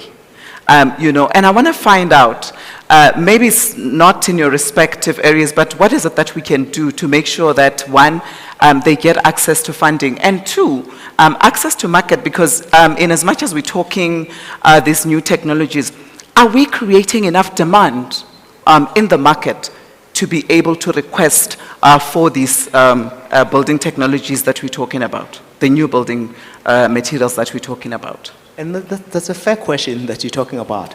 Because what we've picked up as government, the beneficiaries are always the end, as the end users, especially in your low-cost housing, because that's where the demand is and the affordability. But we always bring these systems to them without educating the positives about them, the energy efficiency, the life cycle costing of that. But I think, I know that we're having an IBT summit as the NHPRC, but we are more trying to focus on the housing consumers so that they understand. I mean, architects always talk about the silly knock-knock test. When housing consumers, they go to a house, they would love it because we have an innovation hub in Tshwane. They'll look and say, I love this house. Then they start knocking at the walls, and then if they are hollow, they just change immediately. No, I don't trust this house, I don't. And it's those educational areas that we need to talk to. And I mean, as you are talking about funding, I mean, there's green fees. I mean, NetBank is actually coming and promoting people adopting these innovative technologies. But I think we need to also introduce them to the affordable market, but also to the low-income houses. Thank you. Policies and strategies, yes? Yeah, I think I also want to link it to capacitation in the broader sense. In the context of what the Minister was talking about, the incubation earlier on, which is now part of the work that we're going to do. We as the TRA have run an incubation program before, but this is a new one in terms of what the Minister is saying and how we need to do the work going forward. And it must specifically also look at the designated groups and be the partnership with the NHFC, because really the barriers to entry has always been finance on the one side, and then the second one is the land one, or the buildings in our case, which the Minister has also spoken to this morning in terms of the inner city and the partnership with government and how do we make those available. And I'm glad to have had the question from Twixa to the Minister, because it does show that we have to create those partnerships, and it links very, very well to the collaboration of all of us, which is the theme of today, which I think is important. And if I can just, in closing on this point, my colleagues touched on most of them, but collaboration and what we've done as the PPRA to, as a transformation initiative is to collaborate with the private sector. And one of my proudest projects from the PPRA was collaboration with Rawson Property Group, where we said, you need to come to the party. You have been doing this since 1976, right? So what they did is they said, you know what, we've got franchises, and they've funded, or they've given 9 franchisees, property franchises, in the Gauteng area, there's a lady, a recipient in KZN. And since then, there are other property giants who have come and they've heeded the call and say, you know what, we understand that this transformation initiative or mandate is not a Department of Human Settlements mandate. It is a national mandate, and they've heeded the call. So that's our, contribution to transformation in this very untransformed sector. Thank you for that. Mechok, now you are a beneficiary of the designated groups. I want you to tell us, in your own opinion, do you think the entities are making strides in terms of achieving the 40% set aside? And what do you think they could do to improve on their mandate to reach that transformation? Okay. Thank you very much. I think before I can comment, I would like to share what this minister has done. Okay. A lot of people don't know. Okay. I came into human settlements in 2021, and I was tasked with developing a sector enterprise development strategy for human settlement. It's called SEED. The first tick that the minister has actually signed, it's the establishment of the task team. Where can they please stand up? Can we please ask National President? This is work from 2021. These are the women 7 sectors of them who are going to lead the 40% set aside. Thank you very much. Thank you. Secondly, what she did from that document, and because she listens, she then said, I need a transaction center, which is a community center, where our people will be able to access a market. Yeah. And that center is in her policy that she's implementing now, first of all. Can we give our minister a round of applause? The minister listened because we said to her, the banks are ready. I'm one of the people who went to the banks, secured nice interest rates and relationships with those banks, and they listened. And the seed program is continuing. She's saying institutionalize it, NHBRC. She took that seed program and gave it to NHBRC. Now, I think the 7 sectors of women who are here, we must make sure that NHBRC implements, because it's sitting in that APP. If we implement it, it's going to deliver to us 10,000 artisans per annum.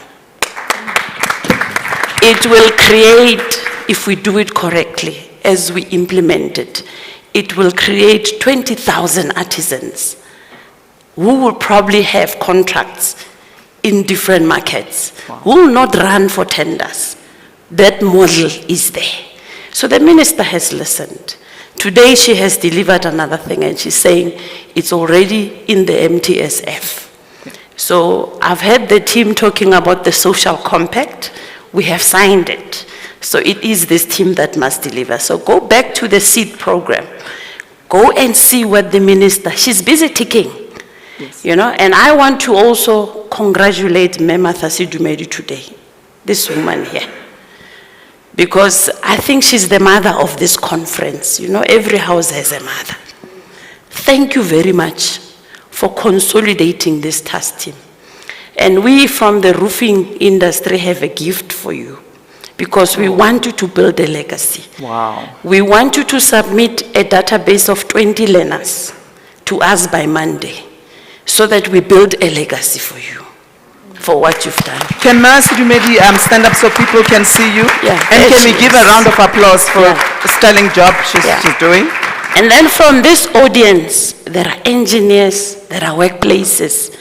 We want 2 volunteers who are then going to take this 20 into their workplaces.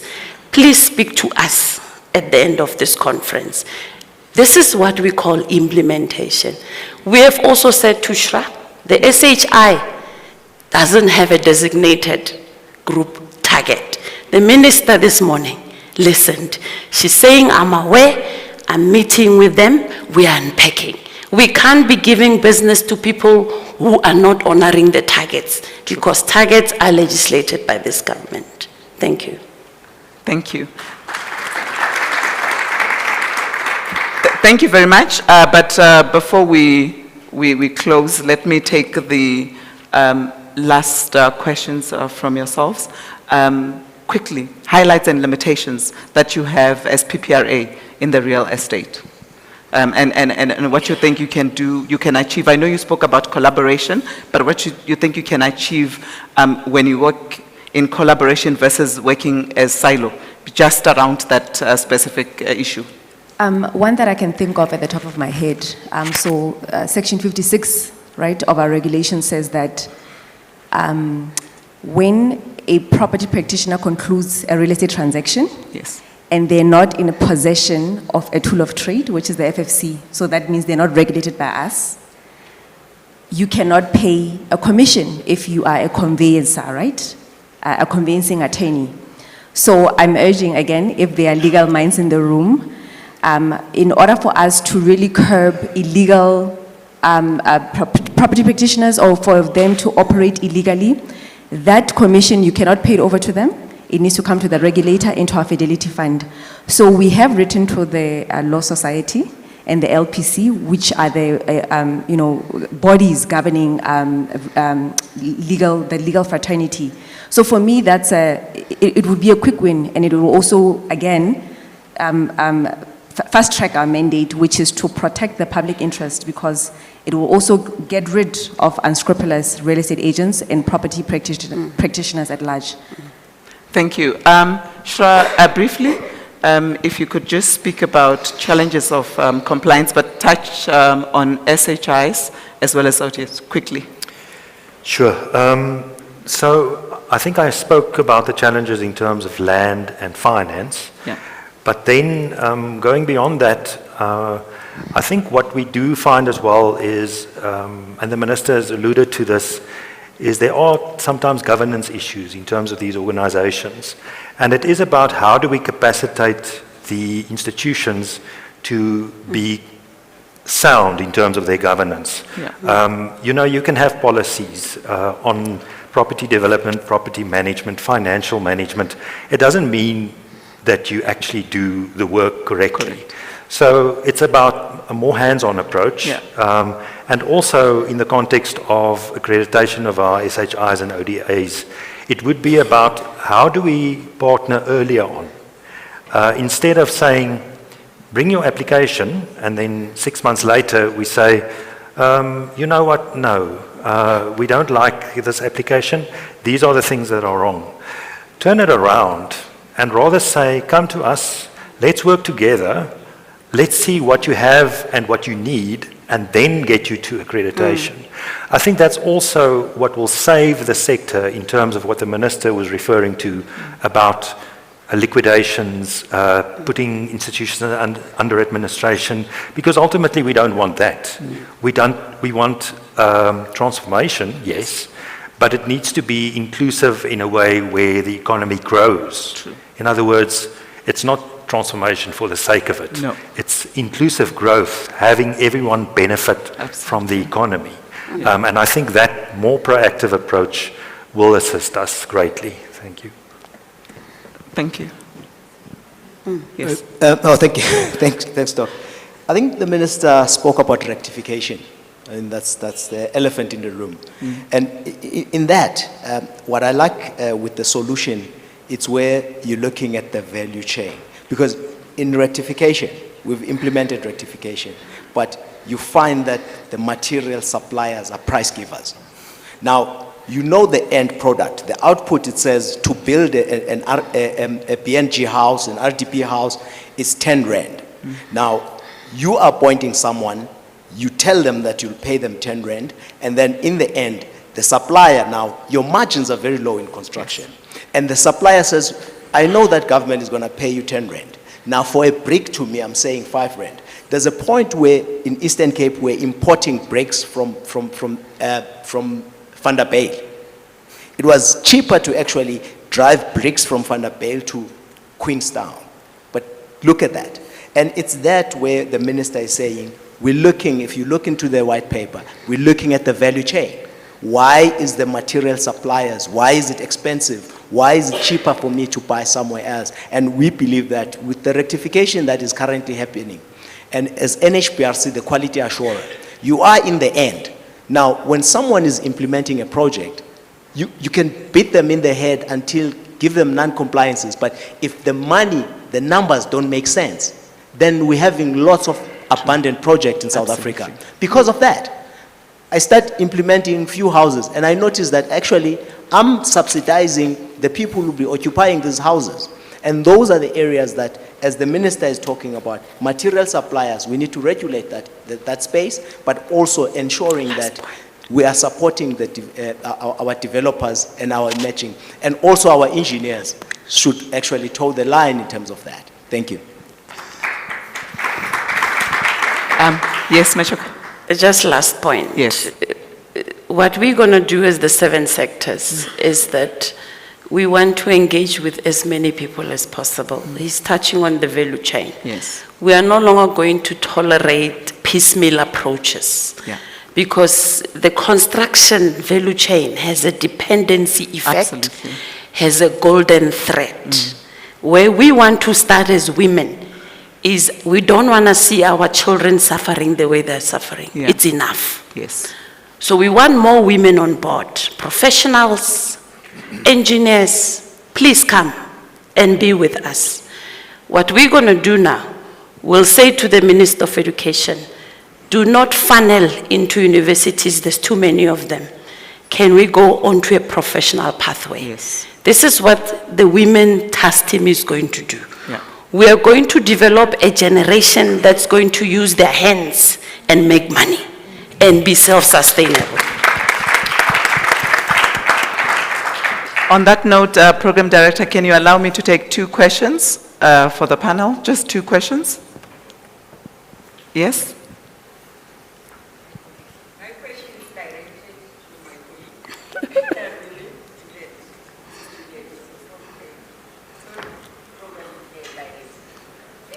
Juliet, the advert that you've sent to all the 7 chapters in terms of the opportunity for... Can we get a mic? Can we get a mic?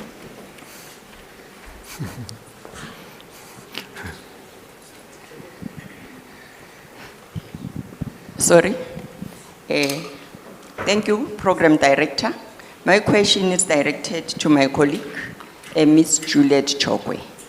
Ju, the program that you've sent to all of us at 7 trade for roofing training.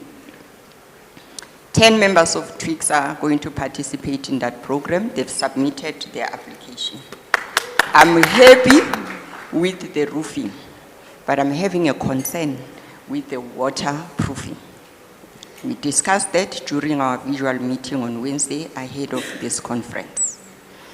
I'm having a concern as the president because it's not about me, it's about the members that I'm leading.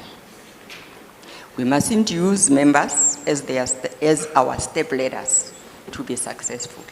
We must always carry someone else as we grow, as leaders and lead at forefront. Now, my question is, in terms of waterproofing, where's the access to market for those women?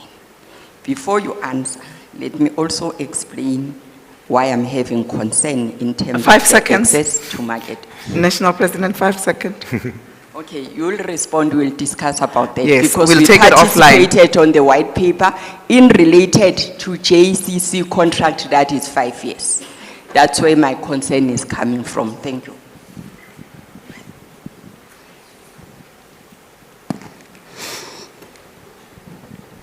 Thank you so much. I actually just have a question for whoever would like to answer this. We speak about youth participation from a very receptive point of view, but there are very young, intelligent, capable young people who are able to also deliver on some of the mandates and the policies that you're setting up. So are we positioning them in the right places? Are we representing young people? Because for innovation to exist, you need to have the people that are going to experience innovation in the next 20 years.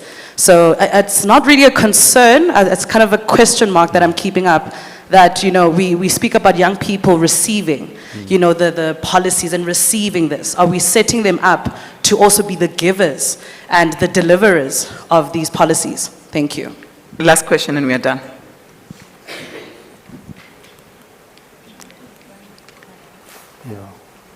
Thank you very much, Program Director, who is also a member of the task team. I didn't see you raising your hand when Mechoko was asking the 7 task team members. I think we are so blessed as an organization called SAWIC to be part of the 7 ladies that were appointed by the minister to drive this 40% set aside and transformation of the organizations. Mayor Chokwe, you know, I don't know what to say to you, my sister. You are such a God sender. What we have said to the BBCBE Treasurer General on the 20 people that must be submitted to your office. I think as SAWIC, you know what I like, MC, is that it's better to say things on the table than saying them behind. Because some organizations, dibulaiwa, kidintota under the table. And we want to put things on the table. As SAWIC, I think we have members that are not well trained on the roofing. Yes, we have projects as contractors, And we have our teams that we are using in making sure that our houses are roofed and so on. But I think it's time for us to also bring these women, more especially the young ones, because we want to groom them for tomorrow. Because tomorrow and leadership changes. Then we know who tomorrow they will be the ones that will be leading the organization with knowledge. So I think as SAWIC, Honorable TG, I will submit some of the names on behalf of SAWIC as the president, and also NHBRC, you have been there for us. I don't have questions to that. You have been there for us as an organization. It will be unfair for us as this organization not to say thank you, thank you, thank you for everything that you have done. But there is tomorrow. Yesterday is gone, tomorrow is forever. So we still need more from you. I've just seen one of your guys that I'm working closely with outside there. And I think we are happy as an organization with the services that we are getting from you. Madam, next to Mechokwe, I just missed your name. You know, as women, we feel so grateful having people like yourself in this industry. And I think together we'll do more. Ndate, the gentleman next to you, we appreciate as South African women in construction with this panel because knowledge is power. And we are here to get this knowledge. And I thank you kindly. Thank you very much. I think I'll allow one person to answer the question pertaining to youth. Yeah. Thank you. So I think we need to also learn the lessons when it comes to what has gone wrong. So we've certainly seen in the sector that if you just sort of prioritize youth and that's your end goal, it doesn't work. Ultimately, you have to link it to support in the context of your youth programs. And what I mean with that is really the collaboration with government as an enabler. In other words, we don't just give the funding or the finance, we also assist to enable. And I'm not saying patronize the youth at all, because there's a big difference between mentoring and skills development and understanding that the youth knows a lot. In the SHRA, we have a program where we appoint youth graduates. I mean, the whole SHRA is 50 people, but we appointed 13 youth graduates in the previous year. 7 of them received permanent employment. You know, but then we don't meet our target, so we become the enemy of our own success. But this year we have another program with 15 youth graduates. So what I'm saying is, and it's a new breath of fresh air in the office, and I think in the sector we need that as well. Absolutely. So if we embrace it, but we also capacitate and support, I think that's the key to involving youth in our programs. Thank you very much. Could we kindly give the panel a round of applause? Thank you, Program Director.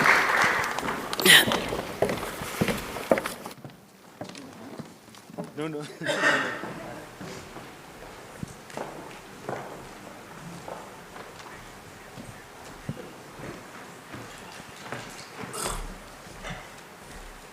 Yeah, thank you very much, Doc, for a well-handled panel discussion. Very informative and very decisive. We'd like to hear the good stories. And indeed, Mechoke, you are an example of an articulation of the real stories. Because the problem with beneficiaries of transformation is that once we get it, we forget about it. So in other words, once we get it, we now no longer come to conferences. We're having wine in Neisner. We travel to Dubai. We buy all sorts of expensive luxuries.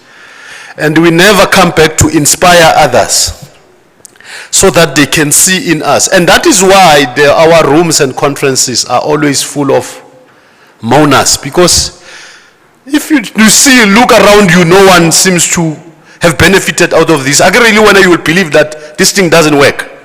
And yet the people who have benefited are not here. They are out there. So I think it's important that we remind our colleagues to come back and tell the good stories. Can I ask Richard Rapiri,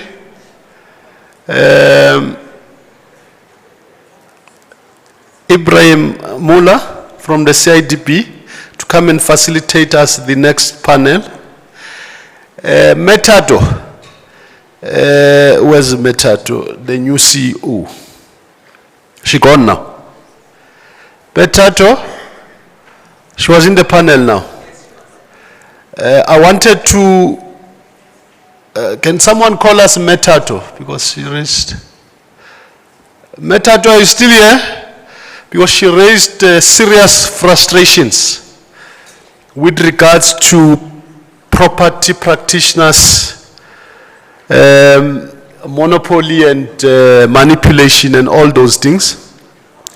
I just wanted to assure her that in the room she made a clarion call. Is that Metato? Yes. She made a clarion call that, Metato, are you here? Yes, you made a clarion call that you want interventions and assistance. We can rest assure you that there are legal minds in the room. We are talking to one of them. One of the other things that the title forgets to tell us that some of us are indeed legal practitioners who are construction and engineering lawyers. We can come and offer you solutions. I know Nyalunga Incorporated is also here. Edgar, are you here? There are a number of other legal practitioners to come and have a discussion around your problems. We need solutions. In as much as the engineers, the architects, the chairperson of the CIDP here is one of the well-known practitioners who are able to offer decisive solutions. Colleagues, we're going to, after this panel, you guys can come forward. We are going to break after this panel for lunch. Then lunch is served in the exhibition area, and then we will then be able to come back and break into master classes, about 4 of them. Tate Carrington will come and break them down for us. This, colleague, is a very important conversation. It relates to the public procurement bill. If you've heard from the JDA, ne? JDA? Oh? Phenomenal woman. Phenomenal women. Oh, okay. Thank you very much. I've got a representative from the Phenomenal Woman. Where's that? JDA, can you come forward, please? All right. Then we have Ibrahim Amola facilitating the conversation. This, colleagues, is about the public procurement bill, which is going to be an act of parliament to drive procurement in South Africa. And in infrastructure, there's a huge fundamental need to drive structured procurement. And the lady and gentlemen behind us, before us, are going to help us understand what are the nitty-gritties and issues surrounding the procurement bill. Ibi? Thank you, Chair. Okay, so yes, my name is Ibrahim Mullah, or Ibi for short, as most people know me, and from CIDB, I'll be facilitating. Our honorable panel members have been introduced, so I won't go into that, and in the interest of time. I think let's get right into it. I mean, this is a very key topic in terms of the procurement, public procurement bill, and the issue of that we've been experiencing. We know a lot of the procurement issues, the site invasion, etc. I think before we kick off to the panel, some of the issues that we need to engage in, and also before we start, Chairperson, is there another member to come on the panel? There is one? Okay, so we do have another member that will join us on the panel, that's fine. Some of the issues we need to talk about is in terms of, yes, the operationalization of the bill, the constitutional requirements, and in terms of how the procurement bill is pitched and it's linked to the construction industry. We heard over the past 2 days about dilapidation, maintenance issues, and also how does that come into this as well. We also talked about regulatory uncertainty. We've seen with the preferential procurement regulations repealing, and client departments not actually knowing how to operate in terms of those areas. And also then we'd like to hear from the panel members in terms of the role, in terms of their institutions that they represent, on how we would accelerate transformation and development in the context of the public procurement bill as well. And also, I mean, before we start, we've also pleasantly heard about the public-private partnership regulations. So there's a lot happening in the legislative landscape. I think we'll start off with Mr. Mofokeng, and we welcome our 5th member through JDA and Trade Bricks as well, Mr. Praveen. So, Mr. Mofokeng, to start off from your side with the regulatory uncertainty, the preferential procurement regulations, repealing the 30% that came in. Some clients now don't have it, they have to implement their own policies, and the difficulty related to that. So what we'd like you to share with us is, in your view, what would you see as the impact of the preferential procurement bill in the light of the things that we've mentioned now? If you could share with us. Thank you. Thank you. Colleagues, as you know, we have been lobbying for the repeal of the triple PFA for the longest time, because it is simply just not working. It's not working. So if you look at how government procures and who are the beneficiaries of government procurement in the main, it is not the very people that are supposed to be preferred, which is black people. So where we want to see the impact is black people getting the lion's share of government expenditure. That's the impact that we want to see.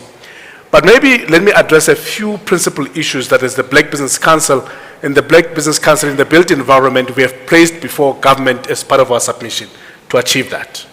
The first thing is that this is a preferential legislation, meaning that black people must be preferred. So let's be clear. This legislation is not put there to benefit everybody in South Africa. It is specifically to ensure that black people do get preference. I said yesterday in my comments that one of the issues that we were confronted with when we presented to the Portfolio Committee in Parliament was the issue of value for money, which is critical for us. Because at the end of the day, we need to make sure that when we tender, it can't simply be the lowest tenderer that must get the job, because we know we are not competitive price-wise. So we need to infuse strong transformation and empowerment principles in how government procures. And maybe let me end it there in the interest of time, Program Director, but we have a lot to say. Thank you very much. Thank you. But just before you end it, I want you to comment on the site disruption link as well, in terms of the repealing the 30% and how you see that the public procurement bill in terms of the site invasion matter. How do you see that in terms of 30% and those kind of things? Yeah. Colleagues, maybe we need to start here. The fact of the matter is that 30% will never go away. It is here and it is here to stay. What we need to do is to regulate it better. All right? In regulating it, we must all be clear that there are people who are genuine practitioners in the industry that must benefit from this 30% and benefit fairly so. i.e., we must not, as main contractors, give them slavery rates. We must not, as main contractors, put provisions in our contracting that says they will get paid when we are paid. Those things are unfair to the smaller players. So we need to regulate that. But what the program director is talking about, and which is serious, is about the site invasions, right? The construction mafia, as we call it. That must be nipped in the bud. Because here we're talking about people that, and it has evolved, by the way. It has evolved to where we are now, where people don't want to work, but they just want you to pay them a protection fee for you to be able to implement your project. Now there, Program Director, we are definitely discussing solutions, even at BBCB level, as well as the Construction Alliance South Africa CASA level. And I'm hoping that in the next couple of months, we'll come with a proposition to the industry that says, this is how we can safeguard, right, our sites. Because truth be told, whatever efforts our police are putting in is not enough. Now we can't stand and say, no, we are going to wait for the police to get their act together. As industry, we need to act, and we are coming with a proposition to the industry for us to act against this site invaders and construction mafia. Thank you. Thanks. I think the next one to probe and to engage in the discussion will be to CIDB. Chapter 4 of the Public Procurement Bill seeks to address implementation shortfalls in terms of the constitutional areas, Section 217A and B. I think we'd like to hear from the CIDB on the linkage in terms of the Public Procurement Bill and the construction industry. How do you see it working for us, against us? What is your comments in that regard? Thank you, Mr. Rapiri. Thank you, Program Director, and good morning again, colleagues. For me, the question around how do we then make sure that we implement Chapter 4 of the bill as it is encouraged in the bill. It's got different challenges that will be brought about that. And for the CIDB, it then becomes a mandate issue when we look at the bill in its entirety. So we look at how is the bill encroaching in the mandate of the CIDB? How do we respond to that? And what is the mandate of the CIDB to be making sure that we adhere to our mandate and pursue our mandate? Now, Chapter 4 is trying to implement what government has failed over the years since the existence of government in 2004 or so. Looking at implementing Section 217B and A of the Constitution, and is trying to address that element. And that element previously it was supposed to be addressed by the certain departments or the procurers themselves, which is the local government, provincial government, the national government, with its own state-owned entities. It was never implemented. And now Treasury saw it better that they elevate that process to make sure that it's then engraved in the Act itself so that it can be implemented. Yes, it will achieve good things in terms of what it's bringing about, pre-qualification criteria, which is now have been reworked to be different from the 2017 regs. And now we have seen that in the bill, there is no thresholds that have been enshrined in the bill, which then will cover the basis of what Mr. Mufokeng was saying around the PPPFA itself as an act, which is the act that came with the 90-10 and the 80-20 principle of that 20% preferential threshold. But now, with the absence in the bill, with the threshold not being mentioned in the act itself, then it becomes a problem in terms of how the legislation will be drafted and how this will be implemented. The second element is bringing in your set-asides. Which set-asides, as an industry, we've been championing for those, but they have to be carefully managed.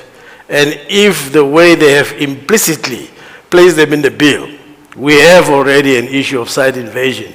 Now, if you look at what set-asides will be brought in implementation without proper guidance, especially at the local municipalities, we will then see a municipality somewhere. I can make an example in KwaZulu, Kwatukuza, the municipal manager taking a decision that all the build program will be set aside to the municipal boundaries.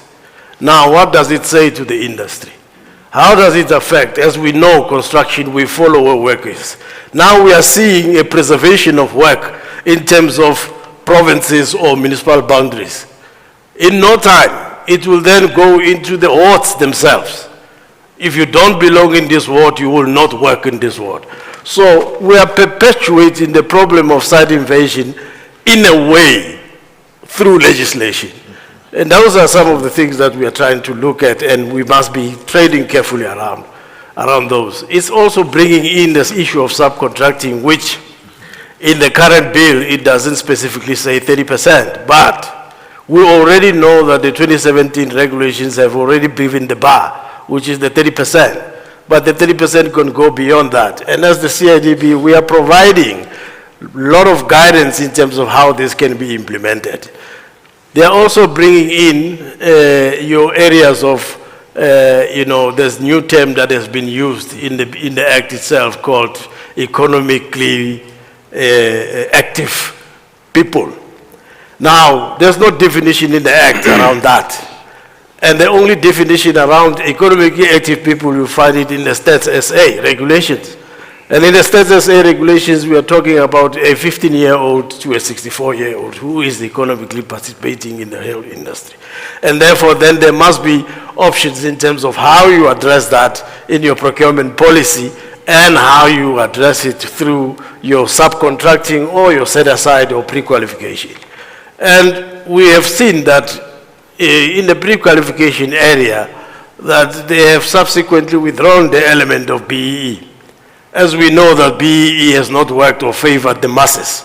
We already know that. So instead of then now looking into the amendments of the BEE, now BEE has been taken out into the threshold, and then it's used in the Act as a targeting approach. Now, meaning that if I'm a sitting municipal manager there, for me to target whoever I need to target, I will target on the basis of your level of contribution of BEE. And if you're not BEE level 1 or level 2, I can decide to say that I'm only targeting level 1, which still advances another color. So it takes away your whole preferential processes that you are trying to achieve in a way. You are introducing set-asides, we are introducing frameworks, panels, all those as part of set-asides. How are we going to implement them? There should be proper guidance around that. Thank you, Chair. Thank you, Mr. Rapiri. I think we'd like to hear from a phenomenal woman, Dr. Mokoto. If you could share with us in the view of your institution, how do you see the preferential procurement bill? What is your experience? Is there anything that you'd like to share with us, especially in the light of your members, how they've been experiencing preferential procurement, and how do you see the future from your institution? I think from my side, as standing here for other women, it all starts with us as women. It's not right that every time when there's any organization that has women, there's always challenges within ourselves as women. And we need to first start by fixing ourselves. Why? Because there can be so many policies that are put in place, but if the people that needs to drive those policies are not even working together and they are coming, like we can come to conferences, we can sit in front and talk all we like, but if we go back to our ground roots and we still can't implement, why? Because there's forces, there's negativity, there's others going right and left. So it's going to be difficult to implement any policy that's coming in place. So I think the women that are sitting in here, it's about time that we fix ourselves so that whenever there's any policy, for it to be implemented correctly, it needs to start with us. And then secondly, the men, that we always say men are not supportive, men are, all of those things. They are like that because we are allowing them to be like that. So if we don't fix ourselves, men will take advantage and we will say the economy is not favorable to women while we are our own pain, So we need to fix that pain that we have, which is ourselves. And then lastly, when it comes to the policies have always been there. But it has always been about not being implemented and not being evaluated. So the question that I'm asking is, what happens, because there's so many departments within government that do not implement or that doesn't get or reach the scorecards, what happens to them? Because if there's nothing that's going to happen, then we'll still be coming here and still say we don't see enough women. When we go to CIDB, in our province, which is the Free State, it's a disaster because we do not have enough women that are in grade 7, 8, and 9. We do not have. So which women are we actually empowering? Thank you for that. No, thanks. Thank you for that. And what you're saying brings us to something I think MBSA can contribute to, because I know how does fight on behalf of your members, and we're always talking on those matters. But we've heard over the past few days of all the challenges that we're facing. Maintenance, dilapidation of infrastructure, and all of those issues. From the MBSA, how do you think the public procurement bill will address these type of issues, and how do you think we will see an improvement through the implementation of the public procurement bill? Ibi, thanks. Public procurement bill is an imperative. Let's be very clear about it, and it's a transformation imperative for all of us. And from established business, we are there to support the legislation. And back to what Mr. Rapiri said here, we have a tendency of bringing these laws, and the challenge will be on the implementation of those laws and the follow-through that comes with those laws. And we've landed where we are now with the issue of, site invasions, exactly for that very same issue. Goodwill, good intention, government will be putting the legislations there. And Mofokeng also alluded to that the laws that will be putting, ultimately they don't end up benefiting the right people that should be benefiting on those. And again, from established business, I also want to dispel the myth that from established business, that you're still having those large, big companies that used to be there. And you're here, Mr. Rapir. Those are gone and gone by. Most probably some of those which used to be my members, your Marian Roberts, your Group 5s, Liviero, they're gone. But what has that created? It has created a second tier of contractors that have been there as a second tier contractors. And that has also flattened the structure to create more opportunities. I mean, if you take a project like Mall of Africa and you see who's building there, all these big companies that are within our membership now, your WBHO and all of that, they happen to be project holders. Who's building there? It's all smaller contractors. And that's where it hits the most as well. But when it also comes to government, because government, on the procurement bill, you're talking about the procuring institution. Here, the procuring institution is government. So we must be very careful when we also talk of the procuring institution as government, that in established business, okay, you now still have to be using this established business, which should then therefore be absorbing all of the smaller contractors. And when we're going to be talking about value for money, I know my colleague here, he will raise it, okay. This value for money, we mustn't shy away, EB, from talking about quality standards, as if as black people we are not to talk about quality and standards, okay. And we talked about the issue of, the minister talked about the prices of material, for instance. Just across the road here, you just need to drive around here. You will see if value for money is going to be affecting black businesses. Some of the issues we should be targeting is, you have Galencia Properties here, which is wholly owned by the Chinese. They bring their own material here, cost effective, cheaper and all of that.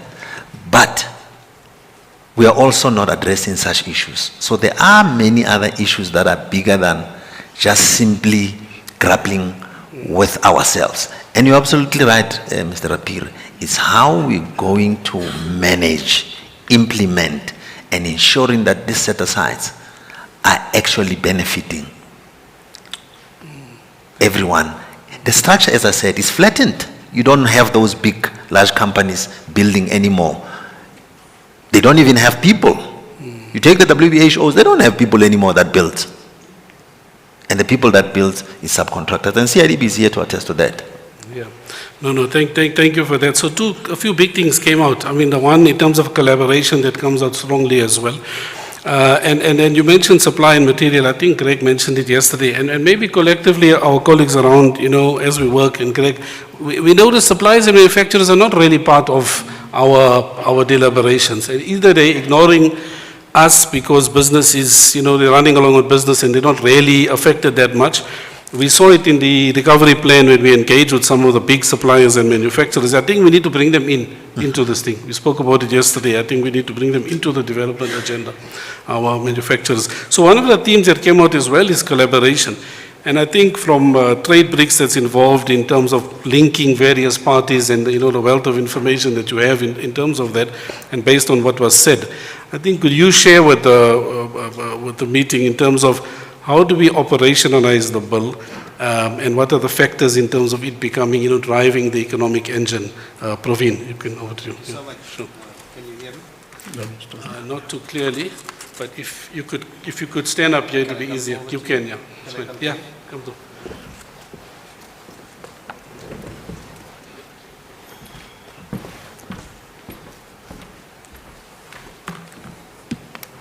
Thank you, Program Director. This is a very interesting session on the procurement bill, but I think it's also the start of a new era for us, because it gives us this opportunity to literally bring greater understanding, clarity to an industry that requires intervention that will ensure that we usher in an inclusive, equitable construction or built environment sector. For us, we saw the built environment as central towards the economic transformation of our country.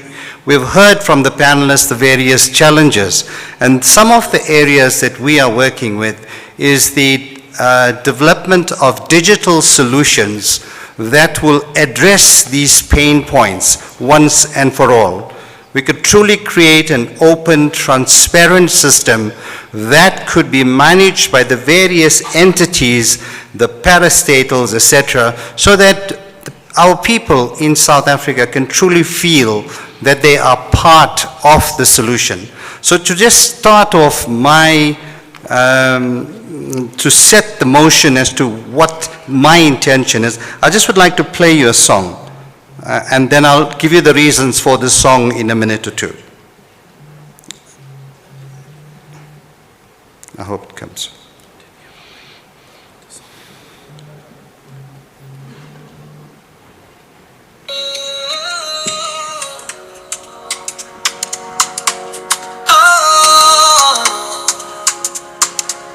The time has come.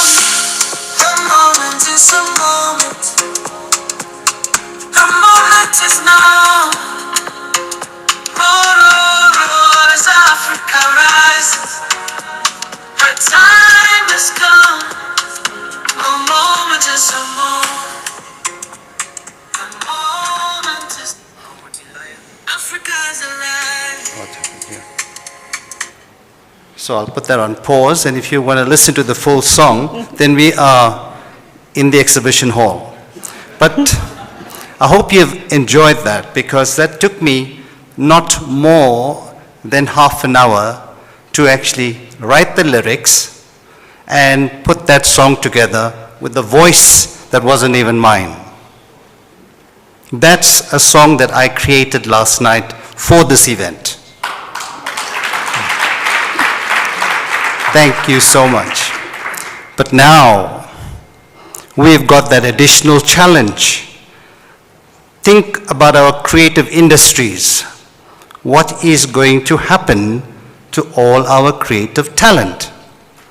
The moment for us in history is the fire moment. Since the invention of fire, we're going to see unprecedented change.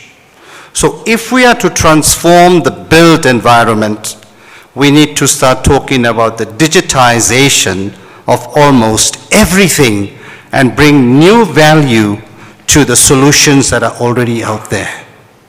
The way we managed the built environment.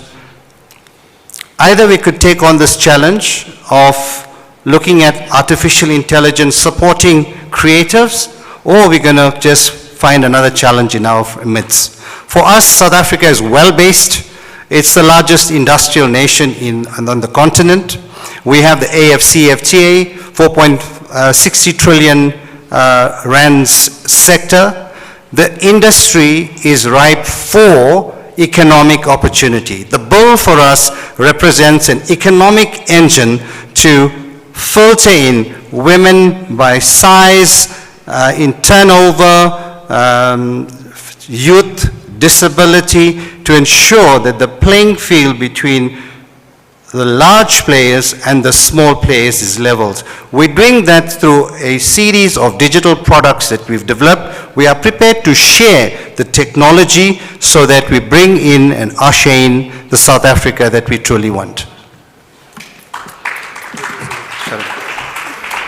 Okay, thank you so much. So that was an example of artificial intelligence and everything that you can do, which I believe you can also generate voices now. So I can generate the chairperson of CADB's voice, and he could say something, and you can't argue that will be his voice, and it'll be him saying it and standing up there. So these things are really real there, and I think it's important that we consider that, especially since we want to optimize resources and use technology effectively and collaborate better. So I think, Thabo, maybe you can guide us, Mr. Masambuku, just in terms of timing, in terms of that. Do we have time to engage with the audience? Thabo? From two hands. Okay. So let's see if there's any on that. I'll take one from that side, from the left, and one from that side and one from this side. Let's start on this side. I got Mr. Chris Gianni. This is the second row at the end here. And then from the right-hand side, we've got Mr. Kulili Nzo. And Thabo will just indulge me, we'll take a third, which is the gentleman in the back. So let's take the three there. We can start, okay, all right, here we go. Thabo, just to, hold on, before you start. Oh, sorry, I saw your hand was up. So Chris, were you on your behalf? Okay, so you can go, and then we'll do two on this side. You may proceed, ma'am. Thank you. Yeah, you must always make sure that there's 40% of women first before men. This is a very interesting topic. Yes. And I think where we went wrong in our industry is that we called it a tender system, as opposed to calling it a community building program. Maybe we must change the name.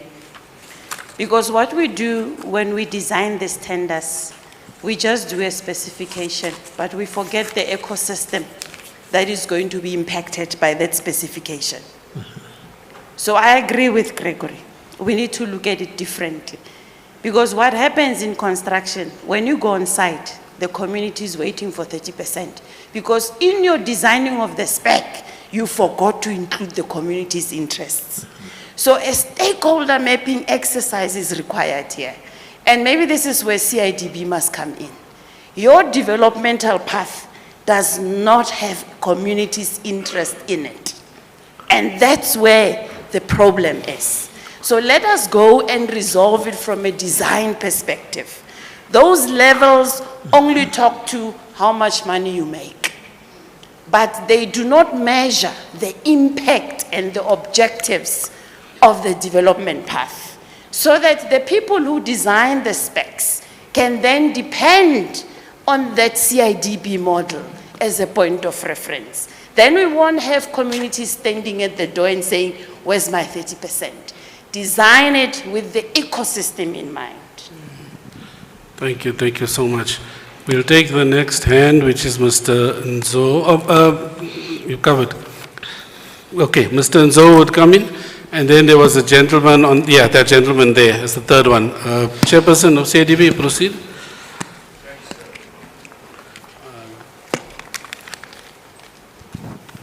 I actually need about 30 minutes to cover this topic. It's such an important one. I think Greg has started off well to say that the procurement ought to be a preferential legislation. And I know people talk a lot about CIDB, but they don't realize that we are not the one that drafts the legislation around procurement. And the major department, the elephant in the room, is not here. Treasury is not here, so we can talk and talk, and if they are not here and they are not in agreement with what we are saying, we are back to square one.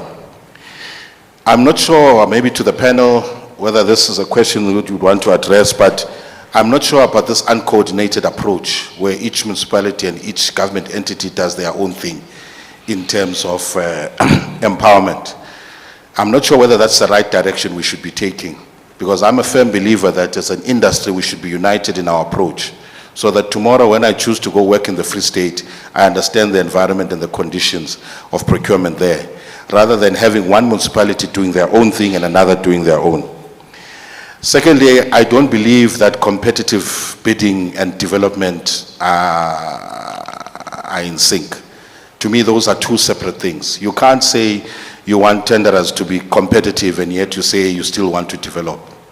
Competitiveness means you cut your price and you be as low as possible, and I'm not sure how many contractors have gone under from this low pricing because they simply want an award.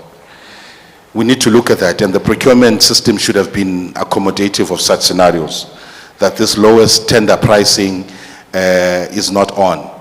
You know, CIDB did a research, and we went to the first world countries, and we realized that they actually still eliminate the lowest tender, and they actually call it dumping in some of these countries. But we have discarded that. I think that Rapiri has touched well on the set-asides. They are good in theory, but however they do pose problems as well, because they could be abused.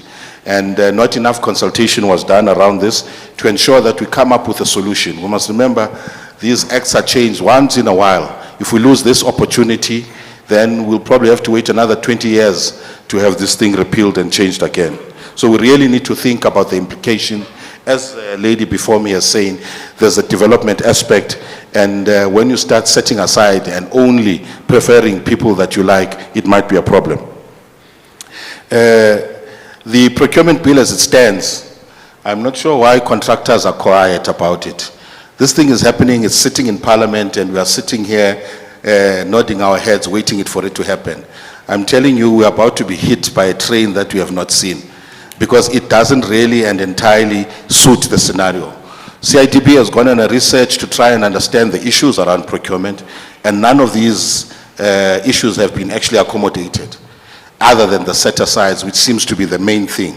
But it doesn't resolve all our issues that contractors have raised with us. One of them being the continuity of work. How do we ensure that the procurement system ensures that there's continuous work? How do we ensure that the contractor is awarded at a fair price, not just at a low price? And how do we ensure development? These are all the aspects that a procurement system should actually encompass. But at the moment, it doesn't. And these are all the issues that contractors raise with us when we meet with them in our stakeholder sessions. But today they're silent. They just hear set-asides, and then off someone goes and we are all quiet. We don't raise these issues. I think if from here we're not marching through the Treasury office, I don't know when we will. Thank you. Thank you, Chairperson. There was a gentleman in the back, yes, the one whose hand is up as number 3, and you may proceed, sir. Thank you. Thank you very much. My name is Jakes. I need to refer to the current setup, Mr. Mofokeng. The current setup in the government tender. You've got government advertising a tender, and then the developer gets the tender, the developer doesn't build, appoints a contractor to build, and then the contractor goes down to the ground to implement the project. Then they meet the SMMEs on the ground, especially in the township, and then the SMMEs want 30%. So there's no active participation from government employees, especially project managers, who are supposed to be working hand in hand with the developer and the main contractor. So the main contractors see to finish on how they deal with the SMMEs on the ground. And it's usually not nice because when the developer afforded them that opportunity, they've taken their markup on the tender. So the money is not as good as it was coming from the government department or the national department or provincial department to the developer. So the rates are slavery. They are bound to be slavery. And then when the rates are slavery, the main contractor need to find ways to make that project work. Absolutely. So I'm saying, the gentleman before me said, we need to be looking for well-coordinated efforts. I've got a worry that after these deliberations, we part ways, each one goes on with business as usual. And then we don't follow up on certain things. But Ntate Mofokeng, you and I spoke, and we're going to follow up on these things because I'm in the construction space, I'm a main contractor, and I deal with these things regularly. It's ugly. It's very ugly. You get called all sorts of names that you protect the developer, you do this and that, it's not okay. The other thing is in the same space, in the local townships mostly, you've got commercial projects that takes place there. For instance, a shopping center that needs to be built. And then on the same token, you've got a lot of government projects that are taking place, low cost income and stuff. The same SMMEs operate in both opportunities. And when they come and get very lower rates on the commercial side, remember the commercial side, you get it mostly because you've bid it low. They want to see the same rates that they got from Human Settlement who did a project just next door. So there's a lot that we need to talk about, and I wish we can be practical and speak about issues on the ground. Thank you very much. Thank you so much. I think that a lot has been said and very valuable input. I think we'll just give a minute each from the panel members if you'd like to take the opportunity. But this thing that you spoke about on this collaboration, I think it's an important thing. We were talking, to Chair as well, and, and whether in South Africa, are we ready for that type of a model? It's worked, it's been running in some other countries where you have the interest of the client, the contractor, the professional in the project. And everybody doesn't look at their piece of the puzzle and squeezing the next party. So we need to think of that in a very serious way, the collaborative model, adapted obviously to our conditions. So I think, we said a lot, I think to thank the panel members. Is there anybody who would like an opportunity? I think I'll give Mr. Mofokeng your mention. Anybody else would like to take it of the panel? Mohau, you can, Mr. Rapiri. And, no, we need to stand for this response. But you can stand, but you have 60 seconds. No problem. Mr. Mula must not forget that we've invited him. So in our house there will be BBCBE rules. Thank you very much. Colleagues, the Minister this morning has alluded to the fact that at the BBC level we're engaging continuously on the public procurement bill. So I just want to perhaps put certain things on the table for purposes of alignment. And we are more than happy to take feedback via other channels as well, so that we can then be able to align, because it's very important. Colleagues, to change a primary legislation takes a long time. So we cannot afford to have a faulty piece of legislation being introduced, because then it is going to take us another 20 years to change it. True. And that we can ill afford at this stage. So a couple of issues that we need to align on. The first thing, and I must just hasten to also say that there are also continuous engagements with National Treasury, and the next one is happening on the 9th of April, and I'm very much happy to take feedback from this platform into that meeting as the BBC, because it is very important that we need to align. Number one, let's understand that contractors don't get appointed to do social facilitation. Let's understand that. Contractors are not appointed to do social facilitation. Procuring entities in government must do their social facilitation. By the time you appoint the contractor, you must have your database of subcontractors, your database of suppliers, your database of those who want to be employed on that site, and the process that the main contractor has got to follow to engage those various stakeholders. We don't get appointed, nor do we get paid to do social facilitation.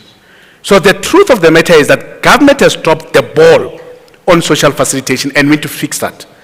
There are excellent examples of entities that are doing very good when it comes to social facilitation. Sandral is one of them. Kuha is one of them. Now, that's best practice that we need to take and apply throughout government procuring entities. That's number one. Number two, 30%, if you look at the current bill before us, 30% is no longer legislated. It's not there. Are we clear? 30% is not there. But we also are alive to the reality that the people now are used to 30%. Right?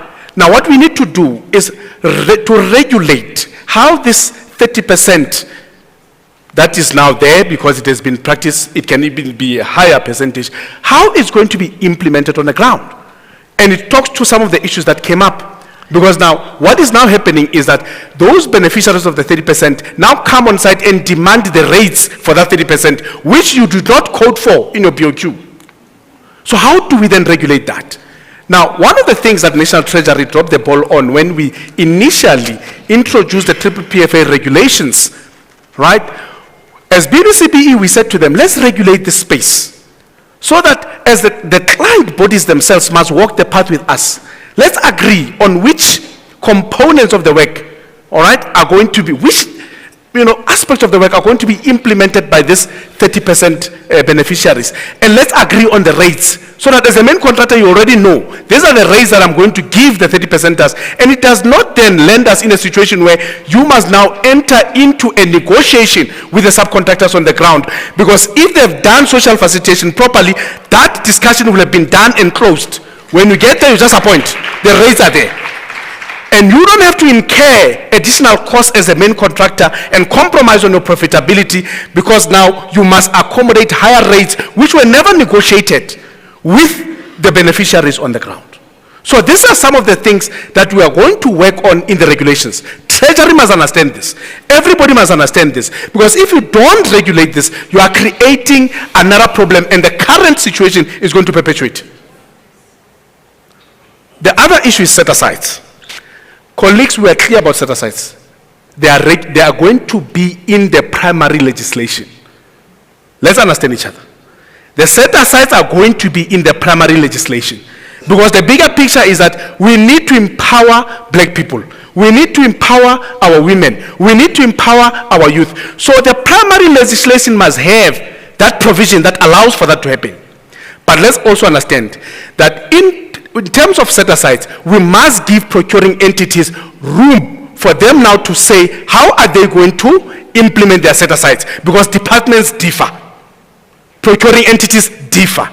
So there will be an enabling clause in the primary legislation, and in the regulations, we must then give these entities leeway to come up with a plan. To say, this is how we are going to do set-asides. And of course, they will have justification as to how they are setting aside, why they are setting aside. And something as irrational as what Mr. Rapiri has said, when MM wakes up and says, no, all my capex, I'm now setting them aside for my people in the municipality. That's irrational. We can't allow that to happen. We simply cannot allow that to happen. So we must now give the procuring entities the space to design their own set-aside programs, but we must not allow irrationality to set in. And this is where we are the eyes and ears of government. If we see something wrong happening, we need to call it out and say, this is wrong, it needs to be protected and corrected. Now, the gentleman spoke about the issue of the main contractor and the subcontractors. That's true. And it goes into that space where we do need social facilitation to happen. We do need proper intervention in that space so that we can regularize the relationship between the subcontractors who are locally based as well as the main contractors. Now, here's an issue, colleagues, that we must be aware of. Then this is a threat to our enterprise and supply development programs. And I'm seeing it because I'm sitting on the other side as the acting CEO of the Construction Sector Charter Council.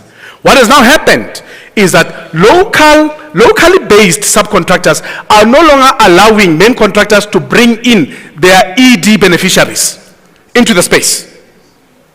Now what then is happening is that main contractors are no longer now able to empower these emerging contractors meaningfully.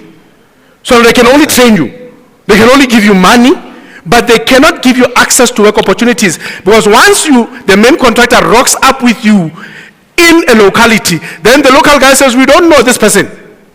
As a consequence, this person cannot work here in our area. So we must now be clear as to how we're going to deal with this thing. Because if we allow that to go on, it means that, I can tell you now, there will be no growth of companies going forward. There will be no growth of companies going forward, because if you are saying, in my area, I am the only one that is allowed to participate, it's fine. But we are only building a school in your area once in your lifetime. After you participate in that school, you are gone, you are done. Because you can't go to the other area and say, no, I've got capacity now. But train. Because when you get to the other side, you are not local. So it means that you are dead. So we cannot allow that to happen in South Africa. That's why the definition of local in terms of legislation is South Africa, the whole country. That's the definition of local. How long local a municipality will be local? Kappa a ward will be local. No. Local is South Africa. Let's understand each other. Local is South Africa, because if we don't do that, I can tell you now, there will be no growth of any company. We will invest in you until Jesus comes back. You will never grow. So, colleagues, we are prepared as the BBC and as the BBCBE to listen to your inputs. We will go back and engage with National Treasury, because this piece of legislation must talk to our pain. It must come with solutions. And if it means that it must be delayed further, so be it. We cannot have a piece of legislation being introduced in a rush only to perpetuate the current situation. Thank you.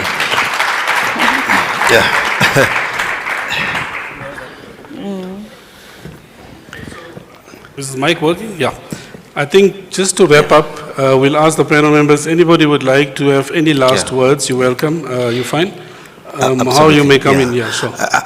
I don't think we disagree here. And Mr. Nzo, you absolutely, there's a cat that has been thrown amongst the pigeon. And we're left with it to see to it. As you rightly said, here's a legislation that gets dumped there, CIDB, we end up running to you as CIDB, okay, to be able to manage this legislation. And there are very fundamental issues that are involved in there that are going to impair, even a simple one that you've just talked about now, Mufti, of literally using the LOC and then the community. From established business, goodwill, good faith, we would like to engage, whether it's the members of the BBCBE, and contrary to a popular belief thinking that us as an established member organization, we are what you used to call an old white boy club. And I want to put it very clear here. The majority of the members, close to 60% of our members, are subcontractors that happen to be black. And if you take the gentleman who has talked there, he's an established business. He is affected by the same issues of mafia business forums that are affecting the members of BBCBE. May rightly said, if at inception on the ecosystem of these issues, we deal with those, because all of these problems, when the business forums comes on site, they meet you and me, okay? Where is the developer? Where is the client? Yes, Mofokeng, I know in this case, the procuring institution that we're talking about on the bill is government. Okay, according to Section 3, the procurement, now me and you should be meeting together with government on sorting out issues. Okay, we are leaving private sector where I still have to deal with architects and quantity surveyors that are professionals, okay, that are representing the client on site, not a contractor. When the mafias arrive on site and they find a contractor there, a contractor is as much as of an employee as me and you are building on somebody's project. But in this case where we have the government being the procuring institution, we have to be working together with government. I'm not saying let's go and fight government, and find one another in how we better procure and we make it work for all of us. By us, for us, as an industry, and together we can be able to work together with government. I'm not bringing an anti-transformation type of situation here, EB. Okay. And as it is, I'm saying, for established business, guess who's building South Africa now? It's all the subcontractors. And majority of them now happen to be the very same black contractors. But we must factor that, as you said, at inception. Let's factor it on the price. Because if we don't factor it on the price, by the time me and you finish the building, we have ruined all that margin through business forums that are coming there and want that from us, who are not the owners of the actual building. If the owner is government, then government must tell us how we factor it into the price. But it can't be, as Mr. Nzo said, that you have developmental and you have competitiveness. Those are two separate issues and matters. And if there's a developmental factor, government must be able to give us guidelines on the developmental. Because you can't have a client who wants a Rolls-Royce project for an UNO price. And that is what is currently happening, whether in private or in public. So let's engage more, and if we are to challenge and let's be positive about how we challenge it, that we are not destroying. We are very clear that transformation is imperative for all of us. Thank you, ma'am. Any last words from Mr. Rapiri?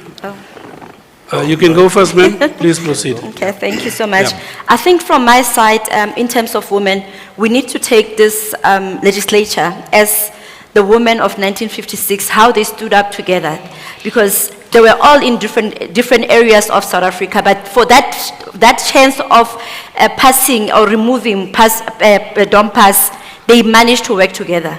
So this is time where we all know the challenges that we are all faced with, because the current challenges that we are talking about, they are there in construction, but we as women, we have even further ones that we can add on that. But now this is the time to unite, whether we have different organizations. So those organizations must now come together to say, how do we participate? Because one thing that we don't do, we can talk, but if we don't participate, that legislature will pass.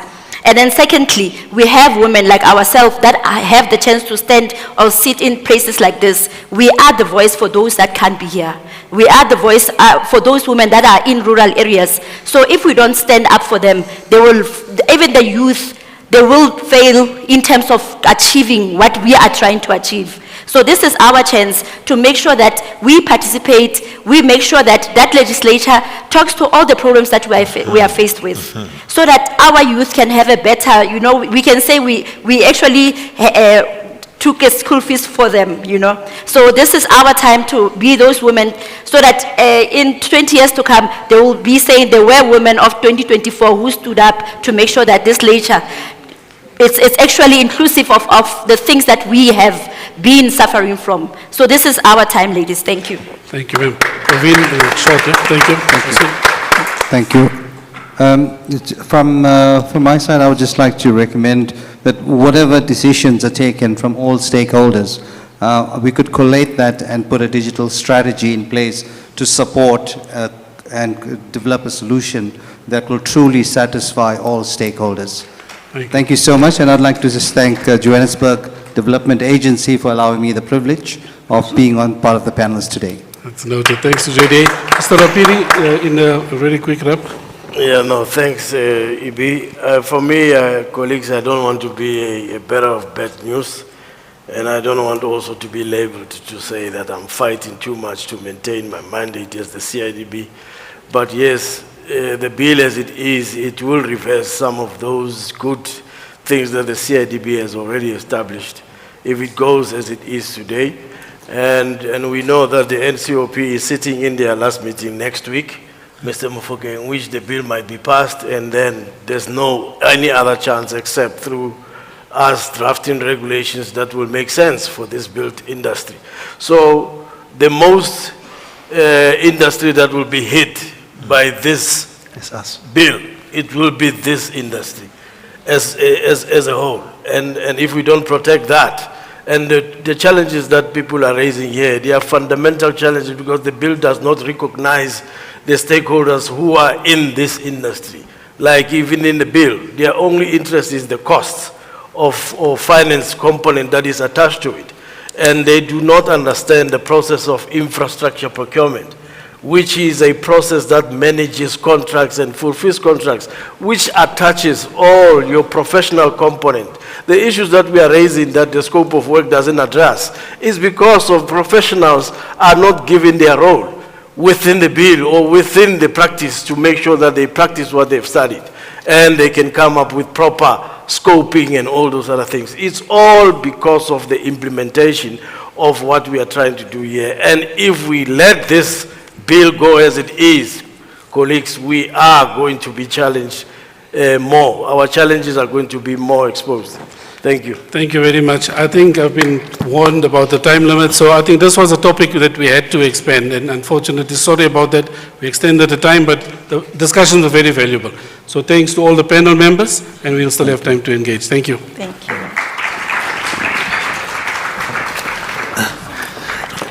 Thank you so much. Just for a few minutes, while the panelists goes away, we would like to just to pay the bills. Well said. Yeah. Thank you. Thank you. Tata Mfukeng.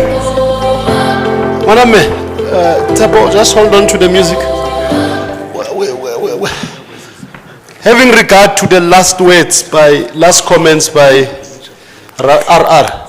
Rapiri,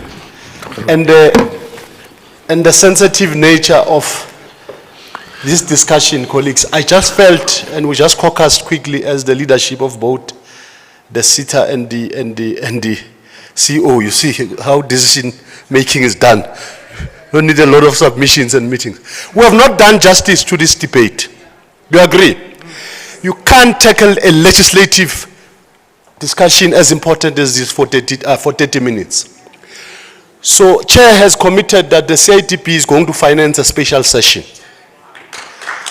A special session, a round table of all affected and critical stakeholders around this. If it takes us from 9 to 5 to discuss that, and come out with an action plan and clearly defined areas of concern that will hand over to both ministers and NCOP, whoever, that we need to lobby, especially the National Treasury. Let's do that. It's a once and for all type of a situation, because if we miss the boat, then it's done. We're going to come back here and moan and moan and moan, and guess who knows what? There may be a new administration, a mixture of coalitions. You know coalitions. Get a minister who say, what is this PP? You know what I'm saying? So, do you agree in that, Mfukeng? I think let's agree. No, we definitely do agree. And to increase the budget, the SITA will also contribute. So that rebelli lanchinyana buhlalenyana, bofishinyana and so on. Look, colleagues, this is absolutely correct. We want to support this because this is a very important piece of legislation. And like we said, once it passes, for the next 20 years, whole one will attend to it because there's many other pieces of legislation that go through Parliament. This is not the only game in town, right?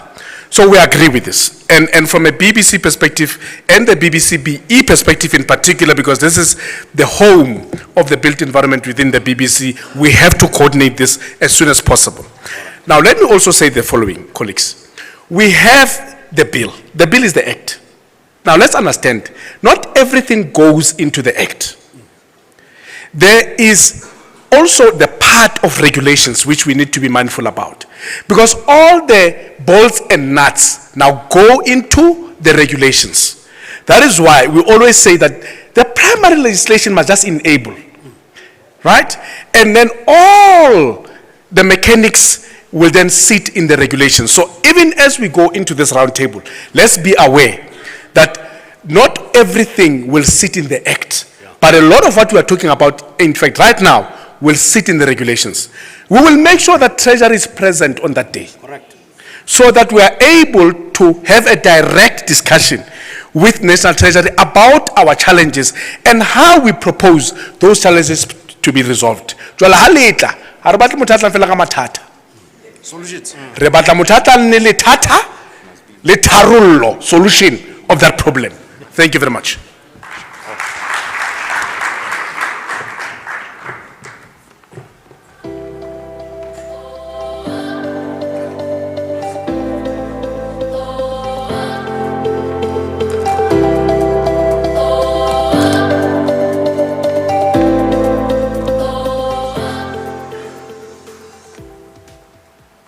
Congratulatory greetings to the BBC leadership and its members and the attendees of the inaugural Built Environment Indaba 2024. I am Malusi Shezi, the CEO of Construction Education and Training Authority, the SETA that is responsible for the construction and built environment sector.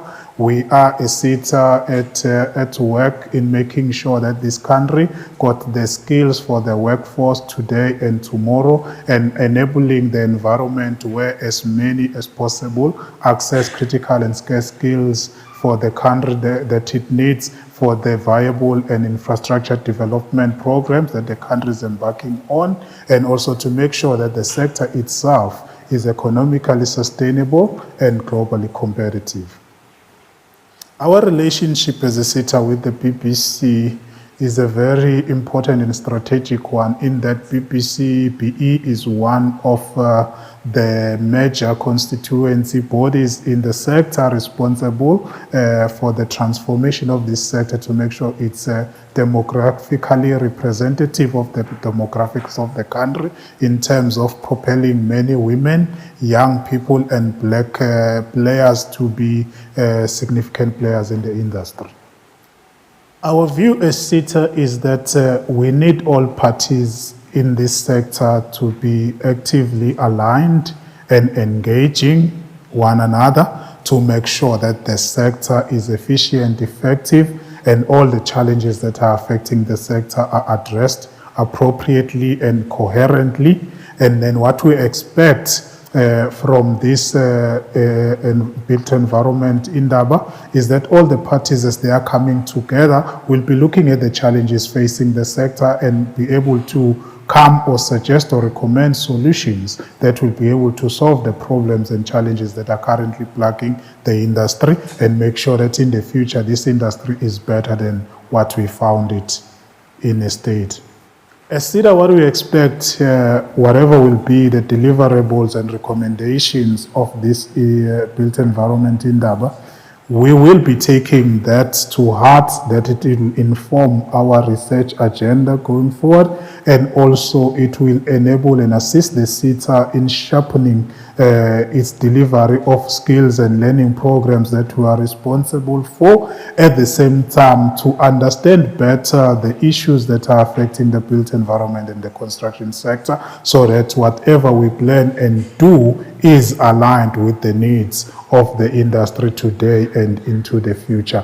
We also expect that the challenges that we are already aware, like the issues of disruptions of construction sites and also the industry not growing at the right pace, that those will be spoken to and some solutions will come out, because those affect us from a levy-based perspective, whereby we need more levies to be able to fund and roll many programs that are needed by this country to ensure that the country got skilled workforce for today and tomorrow. It is imperative that development in this country must happen at all the corners of the country, not only in the urban and major cities. For us as a SETA, we got a strategic focus areas in terms of how we respond to the needs of the country and the sector. Our focus in the main is on women, youth and people living with disabilities, entities and individuals or people living in rural and townships areas. And that is one of then our focus areas that we expect that as we having all these infrastructure development programs and projects that are rolled out in the country, that the rural areas should not be left behind, they should be taken on board. So it's important that the whole country is put under development, not just certain areas like only in the urbans. From a citizen's perspective, we anticipate that this is, as it is an inaugural built environment in Indaba, there will be many more to come, and that the report of this inaugural one will be used effectively to plan for the future Indabas and also to address the most plaguing issues that are affecting this sector globally and locally. And we expect that with our partnerships that we have, we've got an MOU that is signed between the CETA and BBC that is going to be effective up to end of 31st March 2030. And that's a long journey that we're going to be traveling together. There are many areas of collaborations which the inputs from Indaba will then be able to help us polish those areas, how we're going to implement programs that seeks to address the objectives and aspirations of our partnership that we have as two organizations.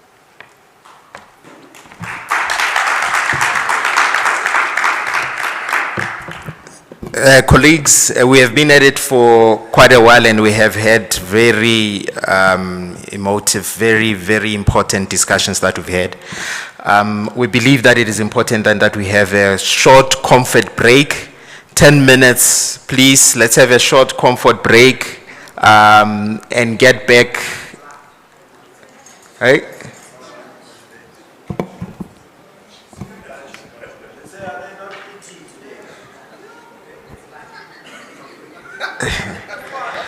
Let's have a short comfort break. Let's come back because there is a lot of issues that we need to go through. Not a lot, but we need to go through our plenary. Without the plenary, we won't be able, without the master classes and the commissions, we need to come up with solutions for this Indaba. It doesn't help us to focus on lunch now without solutions coming out of this Indaba. So we'll be able then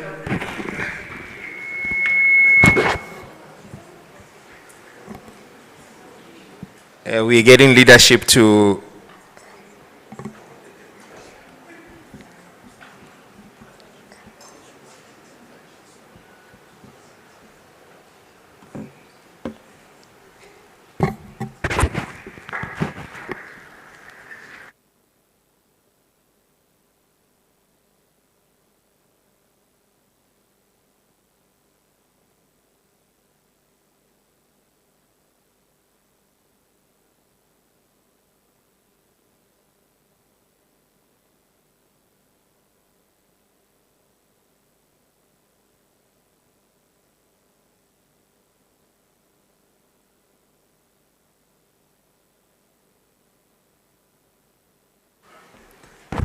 it looks like leadership agrees with me.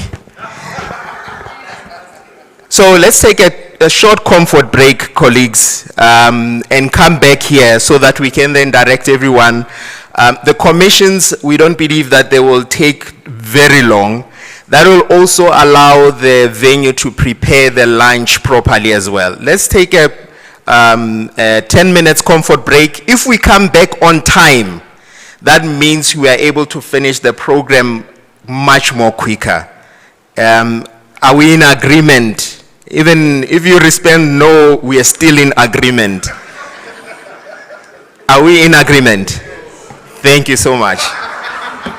Oh, there's somebody that left their glasses here so that they can see where the tea is. It's in the exhibition hall.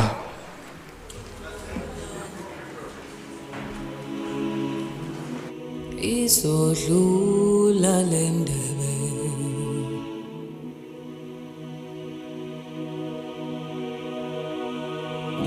akulahlwa mbeleko ngakufelwa kuyaqhutyekwa kulalwa ngale ndawo enenxeba uveleleka nobiyasi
comfort.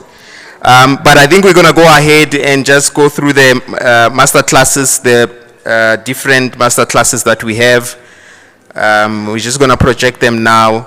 So we'll go into breakaways, the commissions that we have. We have one hosted by the DBSA, Successful Infrastructure Finance, that will be in Galaga 1.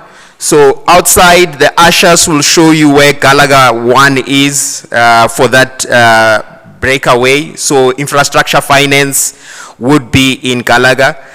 And the reason for the master classes is that the sharing of critical information that will allow us to come up with solutions that you can then give to us as an organization for proper implementation and collaboration. If you remember, the theme of this Indaba is to build a transformed built environment through collaboration, procurement, and skills development. So the breakaways are even more critical if you look at the challenges that we have been discussing over the 2 days. These breakaways are even more important because then they'll give you a voice in saying these are the things that we like to see, and we have got experts that will be offering insight in how to deal with those things. So people are complaining about access to infrastructure finance. Here is experts. The DBSA will be facilitating it, and you are able then to understand what DBSA is able to offer and what you need to do, and the broader context about all the other DFIs and probably banks on how to approach them. The next one will be hosted by SANRAL, Implementation of Integrated Road Transport and Logistics. Those will be in Galaga 3A. Also, if you want to understand how SANRAL operates, what it can offer, the challenges that are there, the opportunity that exists within SANRAL, that is the masterclass. So the expectation is that when the issues are presented, then solutions could come and then they can come back to us. Then there's one hosted by SACP CMP, professionalism and ethics in the built environment in Galaga 2. There's one ESG, environment, social and governance, which is a critical requirement in corporate these days, and organizations need to be aligned to ESG. If you want your company to grow from a small business, you need to start understanding the requirements of ESG. So there is a master class on ESG and navigating ESG, a path to sustainability, Galaga 3B. And then there's another one hosted by CETA, effective skills development and training in the built environment, that will remain in this room. So we are allocating, because the intention was that we could have enough time, but we know that with the other panel it took longer than what we expected. But we'd like to receive input and insight from these breakaways, and that you are able to share with our organization, and then we can consolidate everything into a report that we'll be able to report on in the next 6 months. So everyone then has got an hour. We want to try and limit the amount of time that will still be here. We know that people towards the end of the day, they don't want to be in such sessions, but this is the most critical part of this Indaba.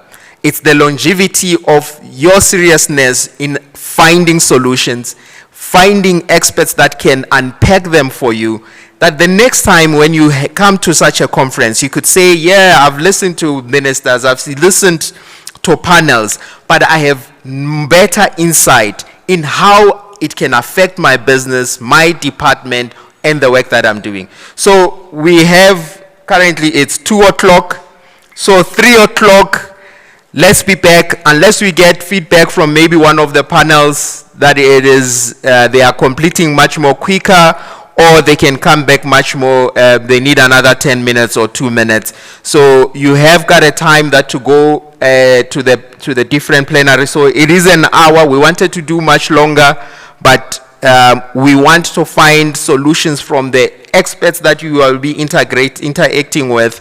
From your side, those challenges and possible solutions, that is what we need. So 1 hour, so we should be back here 3 o'clock exactly. 3 o'clock exactly, and then we will be able, the president then will be able to close the Indaba. Are we in agreement? And now the yes can be accepted. It's not like the last time. Are we in agreement? Thank you so much, colleagues. Let's get as much value as possible. I can promise you the master classes that we have selected is specifically to enable us to be able to work better and identify and exploit the opportunities that exist in our environment. Thank you so much.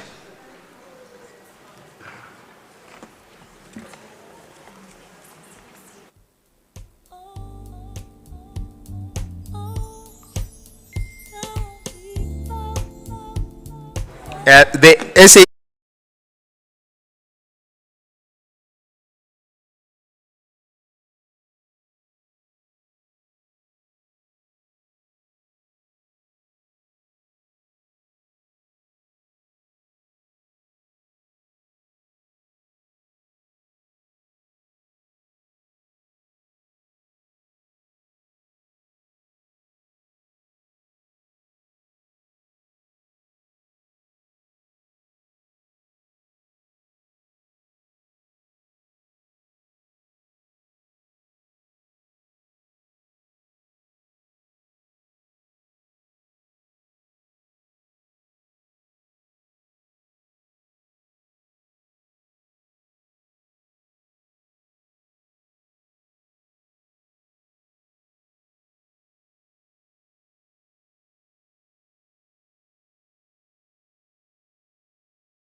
Give yourself a round of applause. First, that you've endured the duration of the conference. You see, the conferences we know and the summits we know, by now there would have been pockets of 3 or 5 people. But well done, we are still here. Thank you very much. We had a very productive session. The President and the Treasurer General in their thanking remarks, they will elaborate. Mine is simply to thank you for being, for giving me good company for the past 2 days, to thank you very much for being a very profoundly important piece of audience. If I could do, I would go with you wherever I go and put you in my bag. I have a bag there. I will now hand over to the Chief. He will then give us a rundown of what's going to happen going forward. We are not going to do the usual Commission 1, Commission 2 feedbacks. No, no, no. We are advanced now. We are taking things to the next level. We are going to consolidate all the presentations and remarks, your feedback, and then Chief Carrington is going to help us clearly outline what is going to happen. Then after that, he's going to hand over to the TG for the vote of thanks, and the President will close officially. Mine was enough. Ngingijali la kathamane ngingumntwana ngomduma ngingumthilili. Ngithokoza ukuba nani ngimi umkoneni abangaziyo bathi nginguthibo suthibo noka. Uyangibona na. Thank you very much.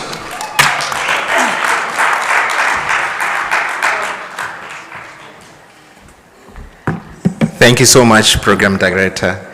Let me also pass my gratitude and thanks to everyone.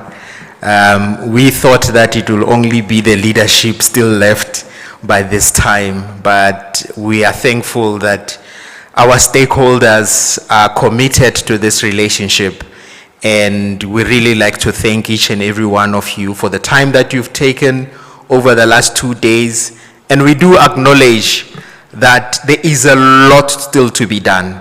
So partner with us. I keep on going back to our theme, collaboration. Let's collaborate to be able to have meaningful transformation.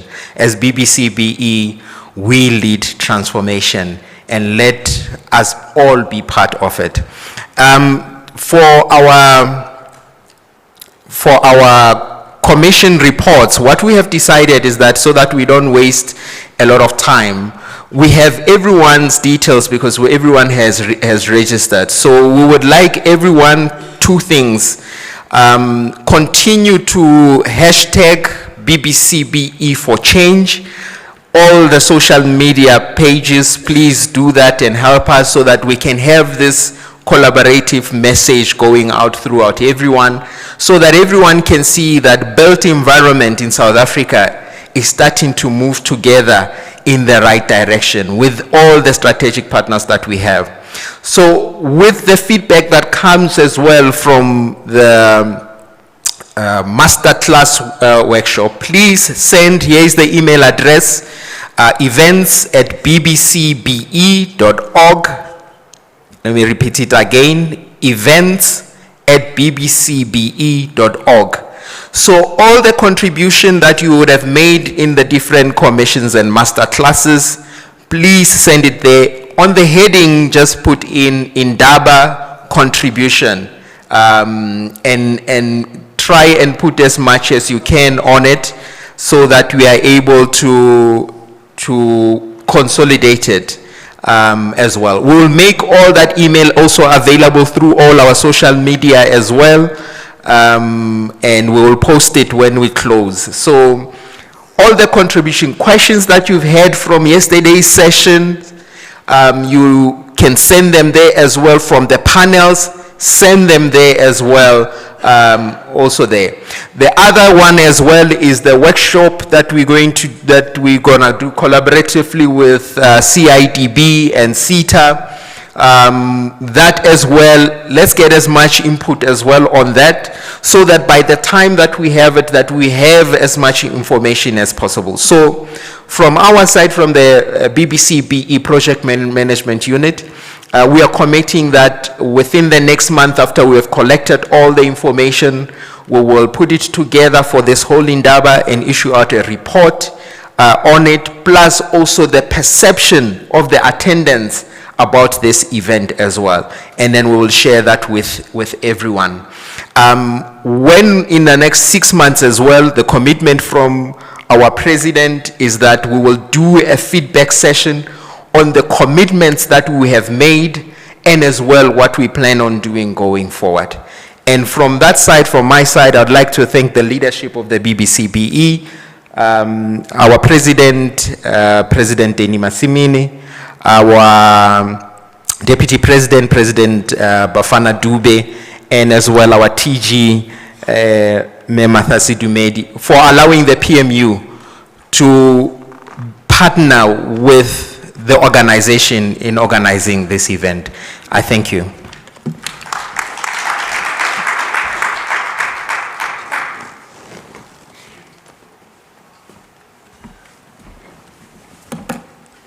Good afternoon, beautiful delegates. Mine is very short. I'm also tired. I hope you are also tired. We all want to go home. But we cannot allow you to leave without saying to you thank you. From the bottom of our heart as the organization, we want to convey this message that the BBCBE office bearers, BBCBE council members, and our various stakeholders being SITA, I think they are well advertised, SITA, SANRAL, NHBRC, CIDB, Human Settlement, would like to say thank you. Without you, without the stakeholders, we couldn't have achieved this event. And without you delegates, this event would not be possible. So, when BBCBE issues out the invitation, please come. But now, earlier on, or at the beginning of the conference, we said this Indaba is different from the other Indabas. We are here, we conversed, you listened from various ministers yesterday, the commitments that they have made, but those are just spoken words. All we need to do as the organization, we need to put all those into an action. Therefore, as an organization, we are committing that we are going to make sure that there is an implementation plan, and out of that implementation plan, our beautiful members within the built environment, they will benefit out of our efforts.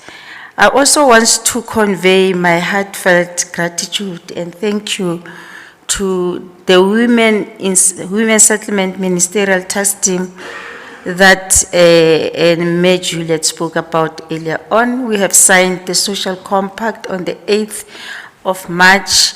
Anyone in the human settlement space, we are here. We are easy to be contacted. I think that Carrington has also provided you with the email. If you want to contact us, if you've got ideas, we are open for ideas. All we want to do is to work together with you so that we can continue with our motto. I think you have already seen or read about our motto, which is we lead transformation. And then we can't lead transformation without empowering, and not just empowering the designated groups. Designated groups, women, you know, you are one of those.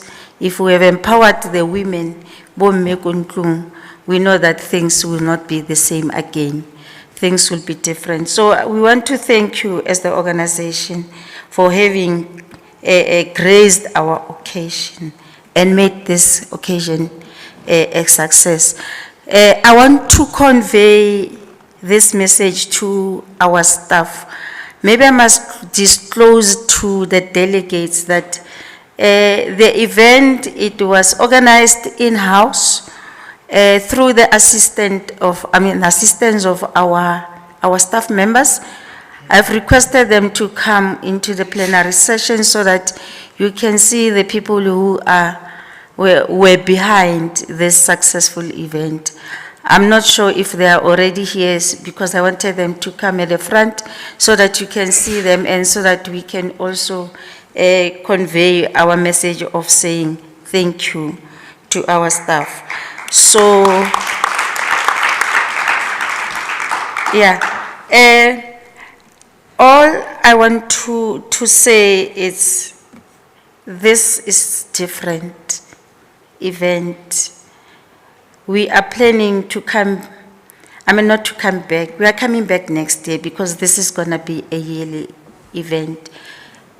All we want to do out of the inputs that you should have provided or submitted to that events at bbcbe.org, we are going to implement everything and make sure that we succeed. But for you to know how far have we gone, we are going to have a press conference where we will be talking to you over the media and say, this is what we have done from the 4th, the 5th of April 2024 up until probably October at that time, just to keep you abreast, what the progress. So we are not just going to disappear and call you again next year. We are saying to you, you are already our partner. Partner with us. Our doors are open as Black Business Council in the built environment. Our offices, they are within reach. They are in Sandton. If you want to come and visit us, if you want to come and bounce some ideas with us, we are open. We are an organization at work. Maybe I must also disclose to members who don't know about BBCBE that we are a member-based organization.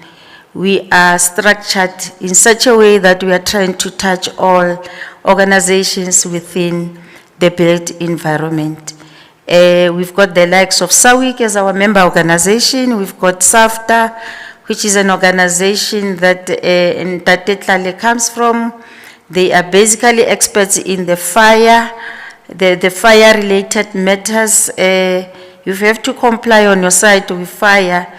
We've got an organization. We've got organizations that are responsible with the lift, the escalators. Those are our members. We've got organizations like NAFCO Construction. I come from NAFCO Construction.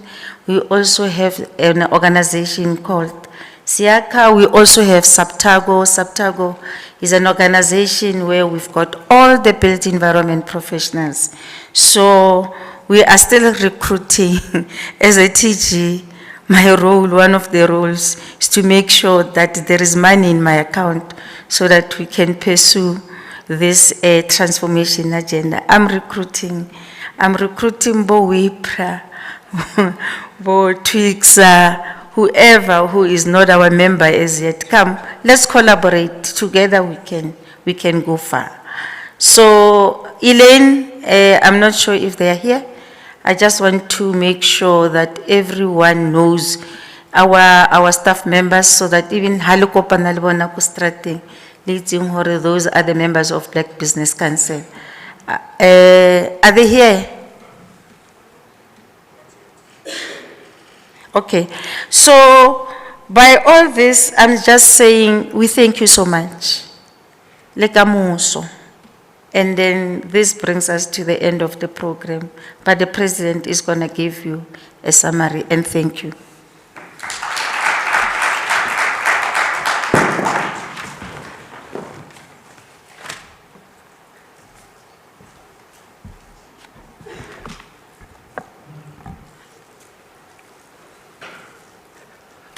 Forward, ka BBCBE forward. Phambili, ka BBCBE phambili. Forward we go to 2025 built environment in Indaba, forward. Thank you very much. The Deputy President of the BBCBE, Mr. Bafana Dube, the TG of BBCBE, Mematha Sidumedi, Chief Carrington Tlale, our PMU unit, a well-dressed program director, who's also an associate member of BBCBE, the Vice President of Black Business Council, Tate Gregory Mufugeng. Ladies and gentlemen, good afternoon.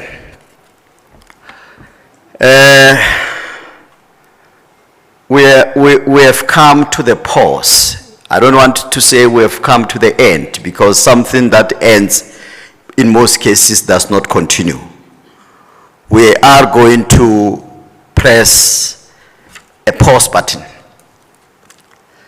But when I do that, I like to say a job well done to the BBCBE team. You can see they are hands-on. That is why even when you call them, they are busy. They are not here. A job well done to our sponsors and supporters, ministries who have supported this event, facilitators and panelists, CEOs and chairpersons of SOEs and public entities, the DGs of various ministries that really supported us. We want to say thank you for an extremely successful built environment in Indaba. Round of applause for that. I'm not dancing to my own drum beat. This feedback comes from you. Most of you came to me and said, President, well done. However, this Indaba further exposed gray areas and weaknesses facing the built environment industry. We have realized that all what we have been doing, we have been scratching the surface. We have not really gone deeper into the real issues. The observation that we need more partnership with all stakeholders, but that partnership should be realized through a written memorandum of agreement, because what we are presenting to you is that BBCBE is going to be a one-stop shop for the built environment industry. And it is for that reason that the TG has invited some of the organizations that are present here. You know, we'll find a way to accommodate you to be part of our members. Once we are united as an industry, the more we will achieve. This Indaba has exposed us that the private, the public, and the civil societies require that we strongly consolidate our alliance. We have to innovate or come up with a platform for all participation, for all stakeholders, and as I've indicated, regardless of whether you are a member or you are a non-member. The advantage of being a president is that you can make a call regardless of how extensive is that call, and then you can comply later. So I'm making a call that BBCBE, it is your home, all of you, and we are intending to establish a hotline for the industry so that all challenges that are facing the industry, you are able to make a call, you are able to send an email, you are able to interact with us at all our social media platform. However, what we need to realize is that for us to be able to be effective, we need home bodies to be able to manage all those platforms. And we all know that even those that are in internship, they do get paid some sort of a stipend. And it is for that reason that the TG is making a call. We do have various forms of membership, but we are also going to propose what we call crowdfunding. Crowdfunding, you can contribute as little as R1, and you can contribute as much as 100 million. That is what we are anticipating. The reason for that is that we do have some of the legislation that will be challenged in court by those that are not aligned with our strategy, our vision, and we should be able at any given time to be able to go to court and challenge those narratives. In order to have a coordinated approach, we are going to find a way to plug you in the BBCBE. Whether we plug you with an USB plug, twin plug, a 3-pin plug, but we'll find a way to plug you. So before you leave, get our details from our staff so that we can further engage. If we're united, maybe not in 1994, but in the second administration in democracy, will be far off. However, as practitioners in the industry, it is important that when we are awarded project, we reinvest the profit back into the business. That is very key. It cannot be correct that every time you are awarded a project, you are going to apply for bridging finance, you are going to Machonisa and, give them your car, and in the worst case scenario, we even give them our houses as security. And when that project fails, everything is lost. It cannot be correct.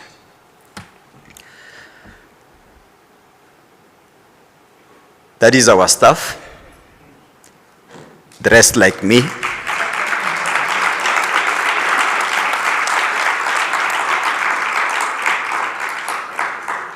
For those that know me, I'm a sneeze dresser, so they took after me.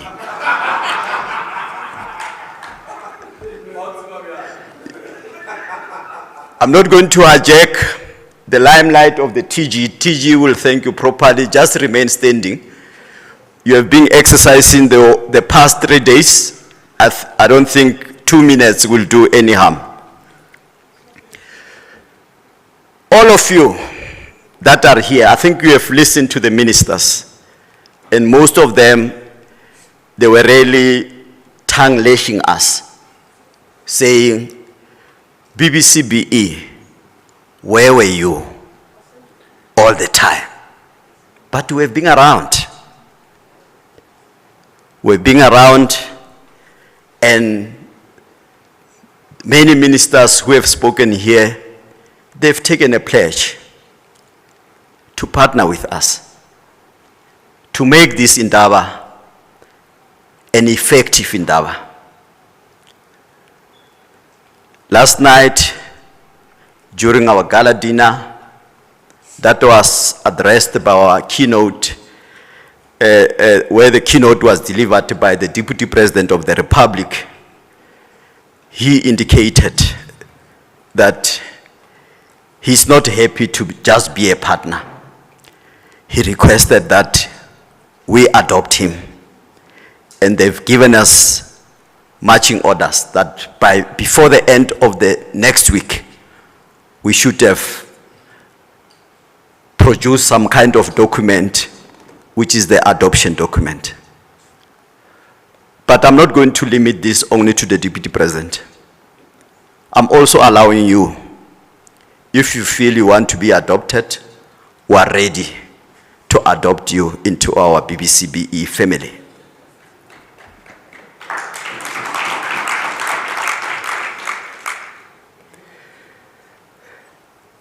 In closing, we have also heard from the ministers, in particular the Minister of Transport, that government do not have sufficient money to meet all the basic needs of our citizens in South Africa. So they are calling for all of us to go and engage various funders to go into the market to say, there is a road, a 100-kilometer road that I want to tar, and can you come with me so that I enter into a triple P with the state? And we know that the triple P have been bettered now. You know, that encourage all of us, you know, to go all out and find a way, you know, to partner with government. In BBCBE, we don't rely on tenders. But not that when tenders are out, we are not participating. We still submit our bid. But if we don't come right, we make sure that we create our own project. And then there will be portfolio committees within BBCBE that deals with all those that have been mentioned. We are going to extend an invitation to you that these are a list of our portfolio committees. If you want to participate, you are welcome to participate. And now that the technology is advanced, you can still join those meetings virtually, even if you are far off in Punda Maria. So that doesn't mean you always have to travel to Sandton. Colleagues, indeed, this has been a very successful event. You are the witness to that. But what became much clearer is that all along, we've been putting our bet on the wrong horse. We've been visiting various clients to say, give us a list of your tenders. But if we are 200 and there are only 5 tenders, only 5 will succeed. But the elephant in the room, colleagues coming from this industry, is the issue of site invasion. The construction mafias. They've made the infrastructure projects to be very expensive.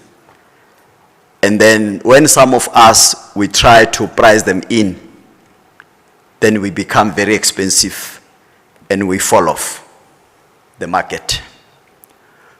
We do understand that we also have our built environment professionals who are suffocated in terms of discount by big companies. That cannot be correct. The issue of rates must be regulated.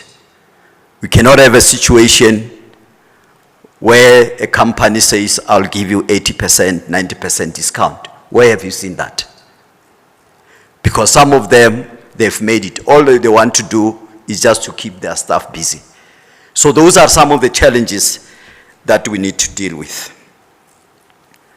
And as I conclude, I am saying, if you want to go faster, go alone. But if you want to go further, join BBCBE.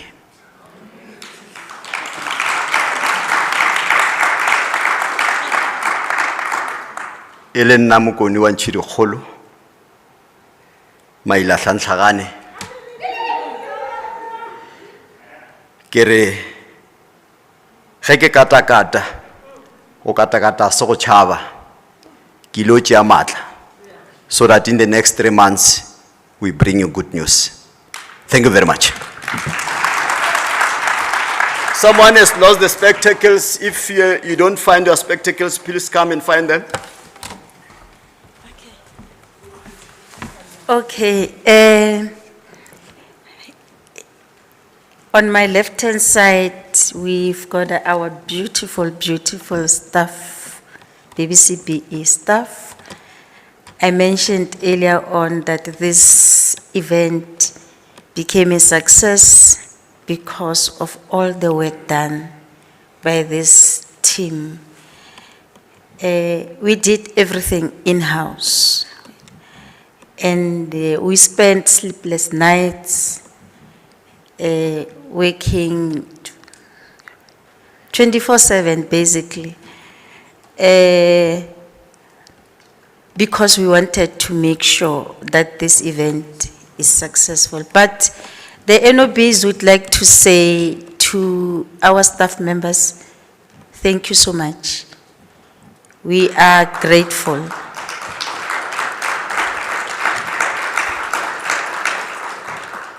We are grateful to have you in our family. As I go around, as I go around, she knows that I've got a pillar, 2 pillars who make sure that BBCBE is what it is. I'm going to single these 2 out of the group because these 2 have been with BBCBE for more than 10 years. They know the organization. I think, President, you won't mind one day if we can leave the organization in the hands of these 2 young women and 2 young men. That is Elaine Achari and Mfanelo Ngwenya. Elaine and Mfanelo, you just come so that people can see you.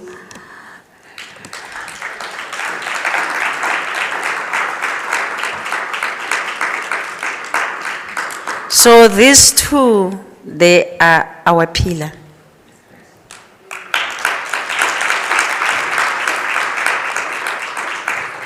When we say come to our offices, these are the 2 people who will be receiving you and make sure that you are at home.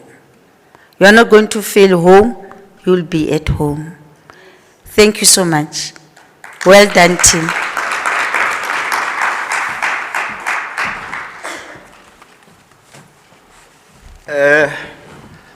I was just checking if we can close with the national anthem. Chief Tale,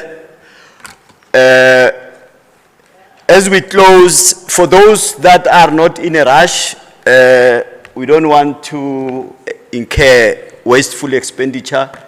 You'll join us for the network session next to where we had the gala dinner yesterday, for those that are not rushing to go home. And then can we all rise as they play the national anthem?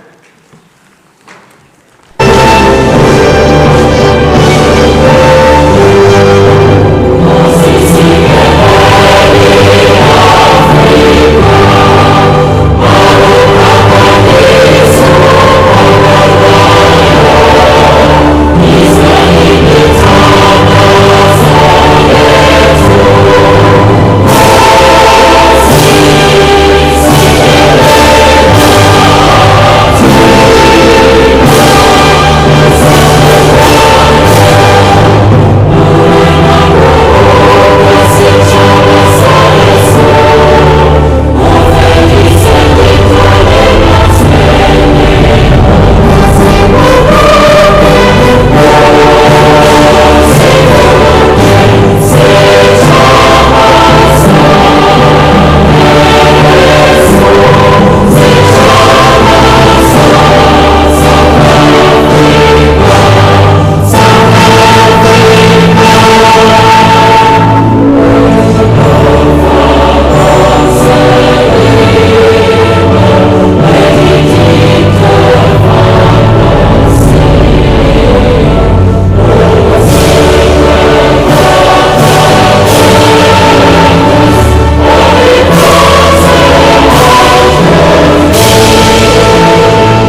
Thank you very much.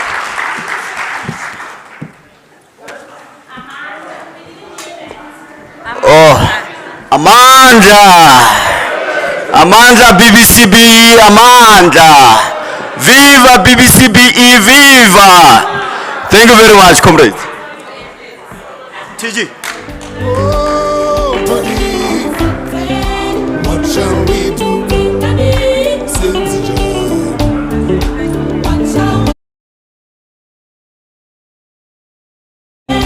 what shall we do? Since Gina wants to say, Kurera Rufumu Mawoko.